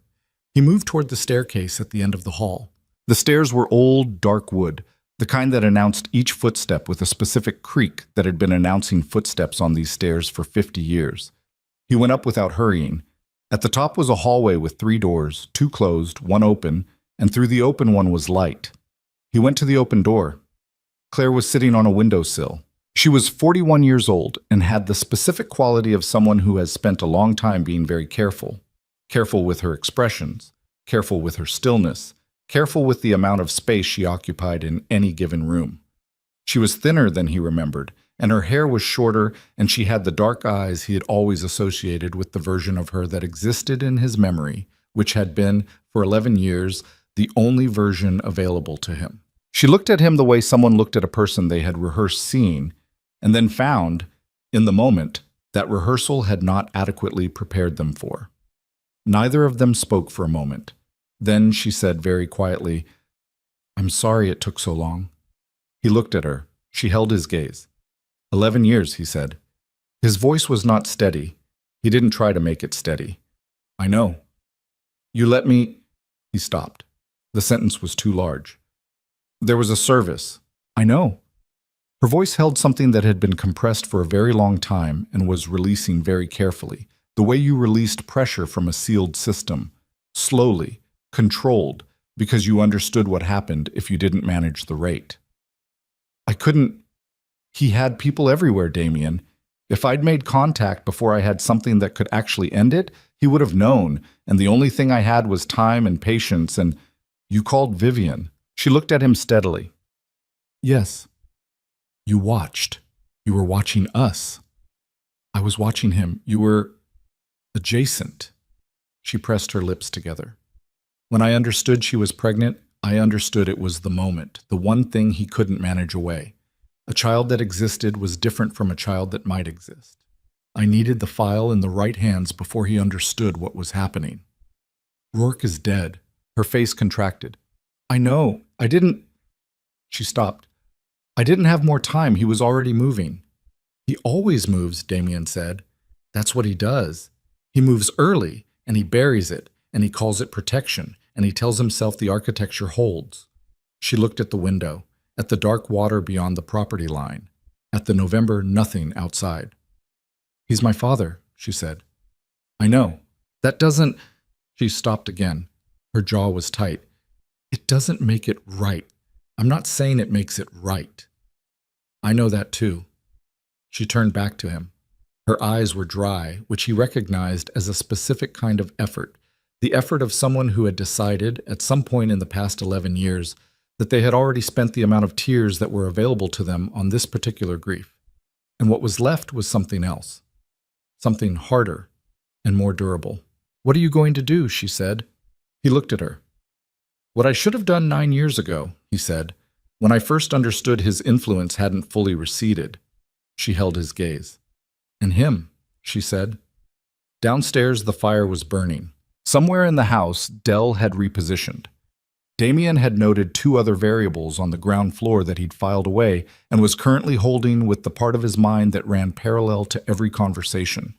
The part that was always, simultaneously, reading the room and reading the exits and reading the weight distribution of every person in the space. He thought about Vivian in the apartment on Dearborn.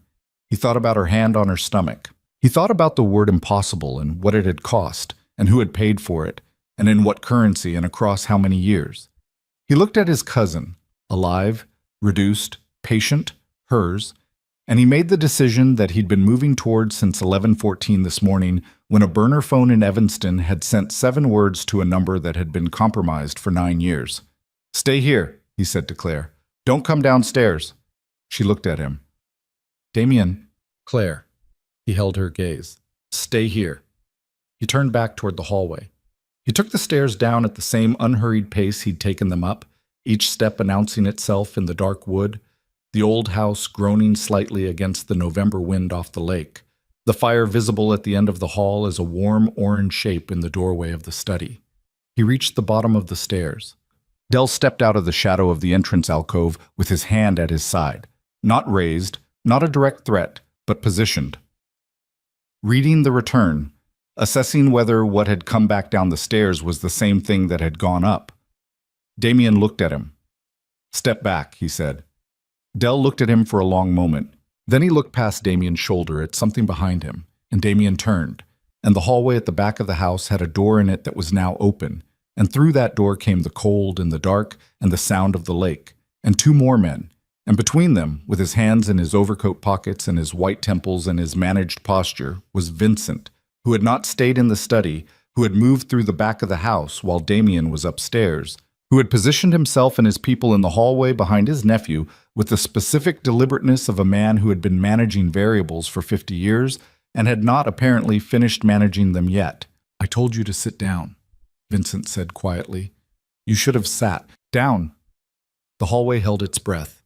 Damien stood between Dell in front and Vincent behind, with the cold from the open back door moving through the corridor like something with intent. And he did the thing he always did in the first second of a rearranged situation. He went completely still. and he counted what he had and what he didn't have, and he did it fast because fast was the only available speed. Dell in front, two men flanking Vincent behind.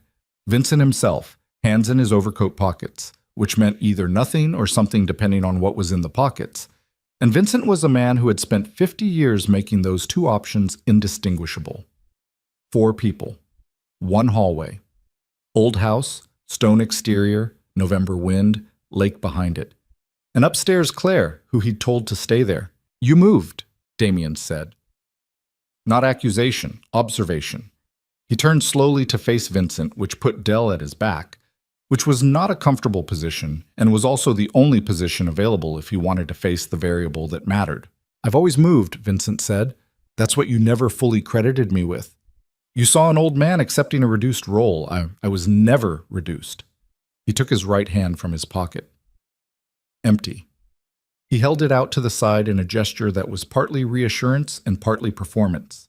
The gesture of a man who understood optics even in a hallway with no audience. "I want to talk. That's all this is." "You positioned 3 armed men in a hallway to talk." "I positioned 3 men because you came here alone, which means either you're very confident or you're very desperate, and I've learned not to assume which one until I understand the room." Damien looked at him. "Then understand the room," he said. "Your network inside my operation is finished. Every person Marcus named, every communication channel Soren had access to, every funding structure nested inside the holding company. I've had Carver running dismantlement since this afternoon.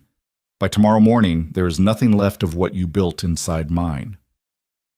He said it without heat, without the anger that had been sitting in his chest since this morning, because the anger had gone somewhere else, had converted itself the way strong materials converted stress, into something load-bearing rather than destructive.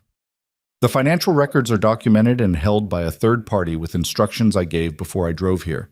If I don't make a call by 6 in the morning, those records go to people who will know exactly what to do with them." Vincent's face was very still. "And Claire's testimony," Damien said. "She's been living under a protected identity you funded. She has 11 years of documentation, everything she knows, everything Rourke told her before he died. It's already recorded, and it's already somewhere you can't reach it." The 2 men flanking Vincent looked at their employer. It was a small movement, barely perceptible, but Damien caught it. The slight reorientation of people who are reassessing the weight distribution of a situation they believed they'd entered with a structural advantage. "So," Vincent said. Quiet, careful. "You came here to tell me it's over." "I came here," Damien said, "because you have Claire in this house and I wasn't going to leave her here." Something crossed Vincent's face. The armor, which had been impeccable all night, showed a seam. Just one. Just for a moment. The specific seam that appeared in men who had organized their entire lives around a particular conviction. In his case, the conviction that what he'd done had been correct, had been necessary, had been the act of a man protecting a structure rather than destroying a person, and had just been shown, at point-blank range, what the conviction had actually produced. A daughter who'd spent 11 years building the instrument of his exposure from the life he'd given her. A nephew who'd driven alone to a dark house on a lake, not to negotiate, not to threaten, but to collect a woman he'd thought was dead. "She came to me," Vincent said. His voice was lower now. Something in it had changed. Not softened exactly, but lost the managed quality, the performance of it. What was left was something older and less constructed. "This morning, she drove here and she knocked on the door, and when I opened it, she stood on the step and she looked at me the way—" He stopped. Damien waited. "The way her mother used to look at me when I'd done something she couldn't forgive," Vincent finished. "She didn't come to fight. She came to look at me." He was quiet for a moment. "I think she wanted to know if I understood what I'd done." "Do you?" Damien said. The question sat in the cold hallway. Vincent looked at him with his 50 years of management and his 50 years of justification and his 2 flanking men and his empty right hand, and something in his face made a decision that Damien could see happening in real time. The decision to stop managing it, at least in this hallway, at least to this particular person, because the person in front of him had driven here alone and was not afraid of him, and that quality of fearlessness was, in this specific moment, the thing that made pretense feel more exhausting than truth. "No," Vincent said. Not completely. A pause. Not enough. It was possibly the most honest thing Damien had ever heard him say. It was also not sufficient, but it was real, and real had a value that Damien was capable of crediting even when it arrived 15 years too late. He looked at his uncle, at the 73 years of him, the white temples and the overcoat, and the two men who were still flanking him but who had, in the last 90 seconds, moved fractionally, almost imperceptibly, into a posture that was less aggressive and more uncertain, because they were reading the room. The way men in their position read rooms, and what they were reading was that the architecture of this confrontation had shifted in a direction their employer had not fully anticipated. Call them off, Damien said, meaning the men. A long pause. Then Vincent nodded. Dell, behind Damien, moved back toward the entrance alcove. The two men flanking Vincent stepped to the walls. The hallway breathed. I want Claire out of this house, Damien said. She can leave whenever she wants. She always could. His voice was flat, not defensive. The flatness of a man stating a technical truth while understanding that the technical truth did not address the actual crime. She couldn't leave as herself, Damien said. That's the distinction you keep failing to make. Vincent said nothing. Damien turned back to the staircase. He climbed it for the second time, each step announcing itself in the old wood.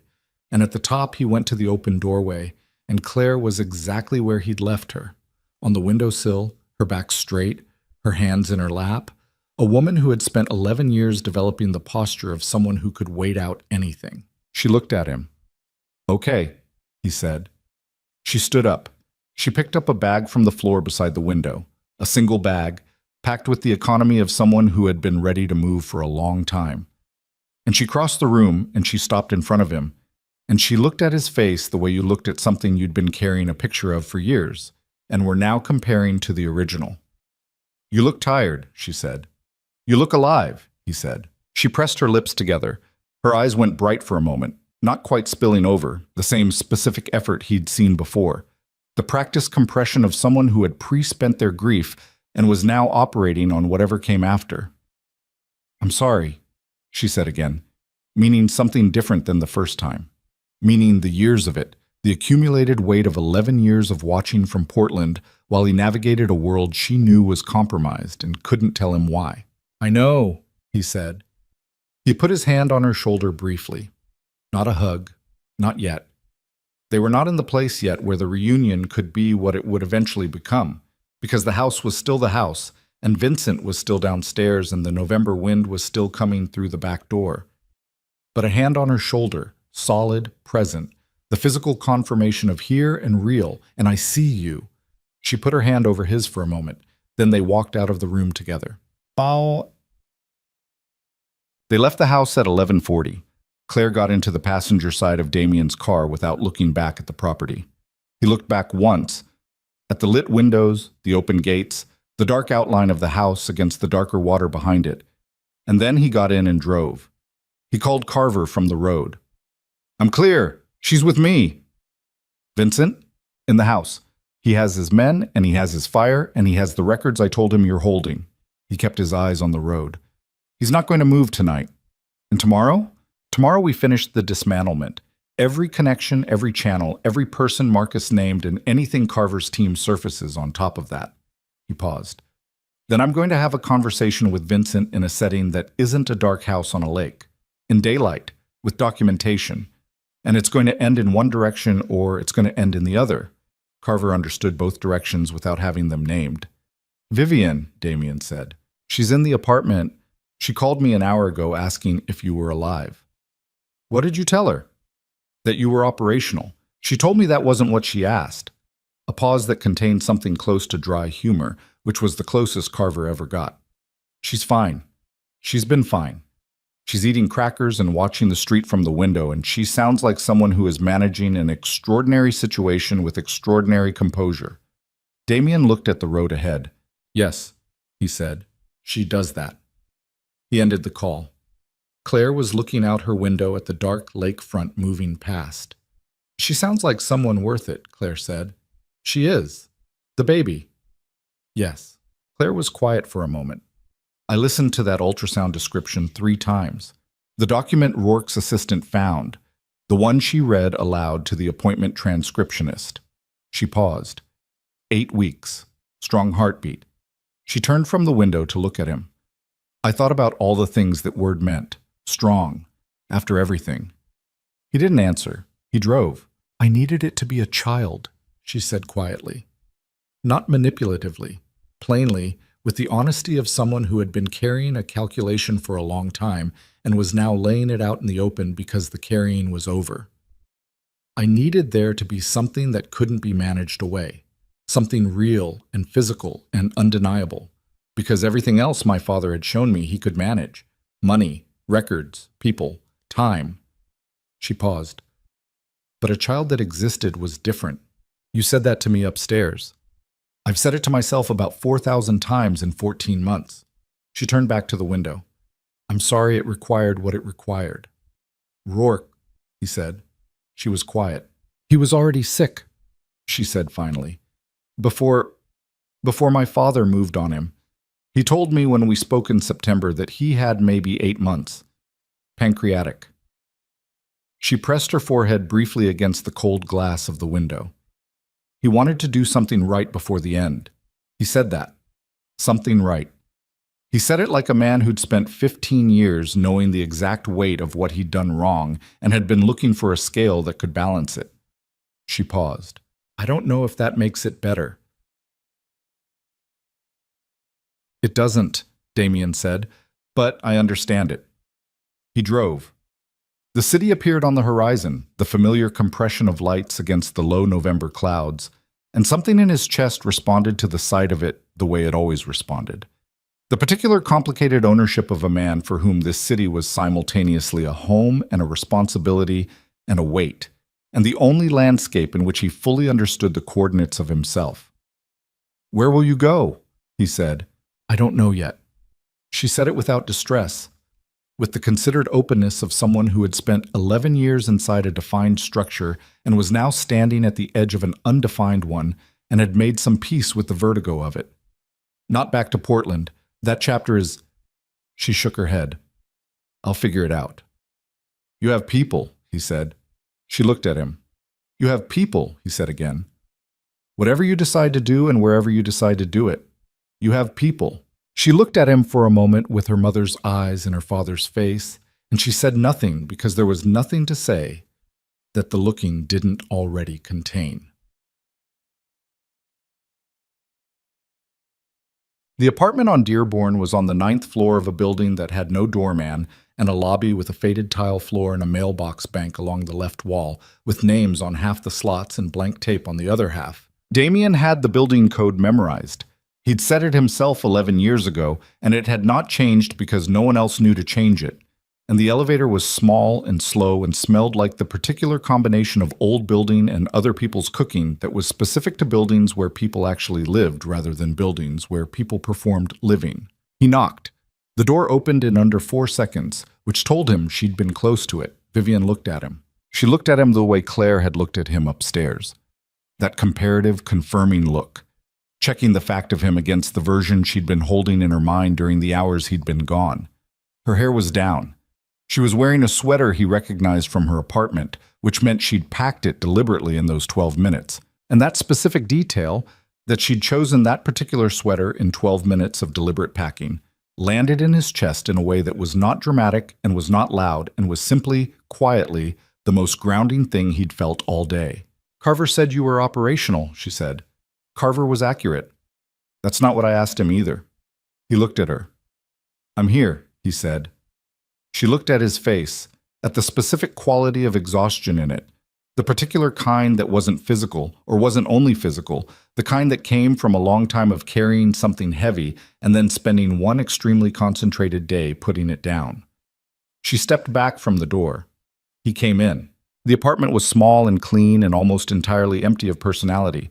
11 years of a space that had been maintained without being inhabited, aired out, kept functional, waiting for a use that had not come until tonight. She had set her bag in the corner and put her phone on the kitchen counter and found, somewhere, a glass of water that was sitting on the windowsill next to the chair she'd apparently been sitting in when he knocked. He sat on the couch. He sat in the way he'd sat on the floor of the Wilmette kitchen that morning, without strategy, without managed positioning, simply placing himself in a location and allowing the weight of the day to come down on him the way gravity came down on a structure when you stopped fighting it. She sat beside him, not across, not at the right angle. Beside, with the specific proximity of someone who had decided that the geometry of self-protection was no longer the appropriate geometry for this moment. "Tell me," she said. He told her. Not everything, not the operational details, not the specific mechanics of the dismantlement Carver was running, not the two directions he'd described to Carver on the drive back, but the rest.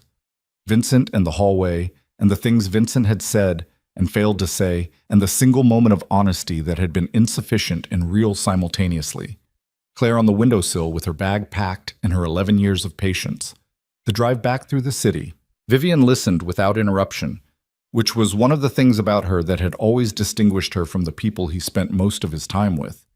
She listened the way good architects listen to a client's description of a space, with the whole of her attention, not preparing her response while the words were still arriving, but actually receiving them, letting them land, forming her understanding from what was given rather than from what she'd already decided.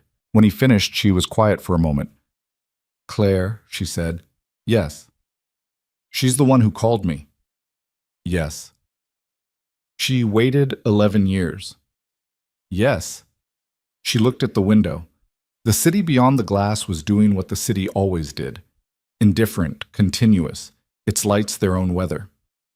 "She waited until there was a child," Vivian said. "She said she needed something that couldn't be managed away." Vivian put her hand on her stomach.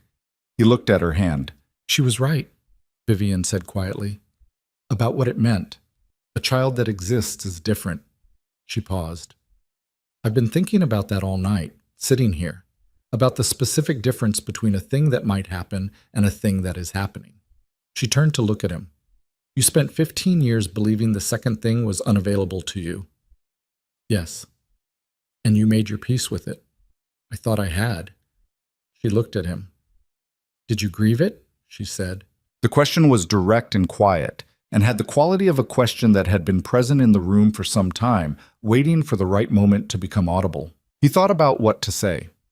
He thought about the years of it, the way he'd filed it and moved on, and built the architecture of a life that worked within the constraint, that found other forms of continuity, that identified other reasons to build and maintain and endure. He thought about the word heir and all the times it had appeared in conversations about the future of the organization and the way he'd managed those conversations with the efficiency that he'd told himself was practical, and that he understood now, sitting on this couch in this empty apartment, had also been the efficiency of a man who couldn't afford to feel the specific shape of what he'd supposedly accepted. "No," he said. She nodded, very slightly, the nod of someone who had suspected the answer and received confirmation of it. "Then there's going to be a point," she said, "somewhere ahead of us when it comes, when the fact of her the baby, when that lands on top of 15 years of believing she was impossible, and it's going to be—" She paused. "I want you to know that I know that's coming, and I'm not going to be frightened by it when it does." He looked at her. "Vivian, I'm not making a speech," she said. "I'm just telling you a fact, the same way I told you the first fact, in your penthouse, when I probably should have called first, but I didn't because I needed you without the preparation." She held his gaze. "I'm not frightened of the complicated version of you. I've been looking at the complicated version of you for 8 months, and I drove to your building in November with a truth that was going to rearrange everything. So you should understand that I am not a woman who turns away from rearrangement." He was quiet. "Okay," he said. "Okay," she agreed. They sat there. The radiator knocked once, the specific sound of an old building doing what old buildings did, complaining about the cold, adjusting, settling into the work of another winter. He reached over and put his hand over hers on her stomach. Not dramatically, not with ceremony. He simply placed his hand there, over her hand, over the 8 weeks and the strong heartbeat and the impossible actual fact of it. And he sat with the weight of his hand there and felt, for the first time since a glass had hit a marble floor in a penthouse 34 floors above the city, that the rearrangement was not only loss, that some rearrangements made space for things that hadn't had space before. 3 weeks later, Vincent Moretti accepted terms. The meeting took place in daylight, as Damien had said it would, in a conference room in a building in the Loop, with documentation on the table and Carver present and a lawyer whose name appeared on no document connected to Moretti Holdings. Vincent came alone. He sat across from Damien, and he looked at the documentation, and he looked at his nephew, and he made the calculation that a man in his position made when the options had been reduced to 2 and one of them was survivable. He signed. He did not speak much. When he did, it was in the specific economy of a man who had exhausted his justifications and understood they had ceased to function as currency. Once, near the end, he said, "Your father would have done the same thing I did." Damien looked at him for a moment. "No," he said, "he wouldn't have." Vincent looked at the table. He didn't argue it. He left the building on foot, alone, and walked north on Michigan Avenue in the December cold with his overcoat and his white temples, and the 50 years of his maneuvering reduced, finally, to the simple physics of a man walking away from a table where he had lost everything he'd spent 15 years protecting. Damien watched him go through the conference room window. Carver came to stand beside him. They watched Vincent diminish into the pedestrian traffic, become one figure among many, become indistinguishable. "What happens to him now?" Carver said. "He lives," Damien said, "in the reduced version he was always afraid of." Carver was quiet for a moment. "Is that enough?" he said. Damien turned from the window. "It's what there is," he said. Claire spent December in Chicago. She stayed in a hotel for the first week and then in a furnished rental that she found herself, in a neighborhood she chose herself under her own name, the real one, the birth certificate one, the name that had been a ghost name for 11 years and was now, incrementally, becoming a real name again. She and Damien had lunch on a Thursday in the second week. A place near the river, ordinary, the kind of restaurant where the lunch crowd was loud enough that 2 people could talk without being heard by anyone but each other. They talked for 3 hours, about their fathers and their father's world and what it meant to have been shaped by that world, and whether the shaping was a sentence or a starting point. They talked about Claire's 11 years, not all of it, not at once, but enough. They talked about the child. At the end, when the restaurant had emptied into the afternoon and the server had brought the check twice without comment, Claire said, "What will you tell her when she's old enough?" He thought about it. "The truth," he said, "the version appropriate to her age, and then the full version when she can hold it." He looked at the window, at the river moving gray and cold outside. "I spent 36 years not knowing what had been taken from me. She's not going to spend any of her years not knowing what she has." Claire looked at him. "You're going to be terrifying as a father," she said. "Probably," he agreed. She laughed. It was the first time he'd heard her laugh in 11 years, and it was exactly the same pitch, the same quality, the same specific laugh that had lived in his memory filed under things that are gone and was now, apparently, reclassifiable. He let it land. He let himself feel it land, which was something he was learning. Not quickly, not easily, but deliberately, the way he learned everything that required real effort, the practice of allowing things to land instead of filing them before they could. On a Thursday in February, Damien arrived at Vivian's apartment at 7 in the evening. She'd moved back to her own apartment in January. He had not argued. He understood, structurally, completely, that a woman who had built her own life with her own hands in a space she'd chosen herself was not a woman who could be asked to remain in a safe house indefinitely, and that her return to her apartment was not a rejection but a restoration, and that the difference mattered. He had been a constant presence without taking up permanent residence. He had attended the appointments and learned the specific vocabulary of prenatal development with the same intensity he brought to contractual negotiations. He had assembled furniture, badly, the first time, and then, well, after studying the instructions with the focus he usually reserved for documents that had legal consequences. He had learned, gradually, that Vivian's way of managing difficulty was to make coffee and stand at her kitchen window and not be spoken to for a specific duration, and he had learned to recognize the duration and honor it, which was its own form of fluency.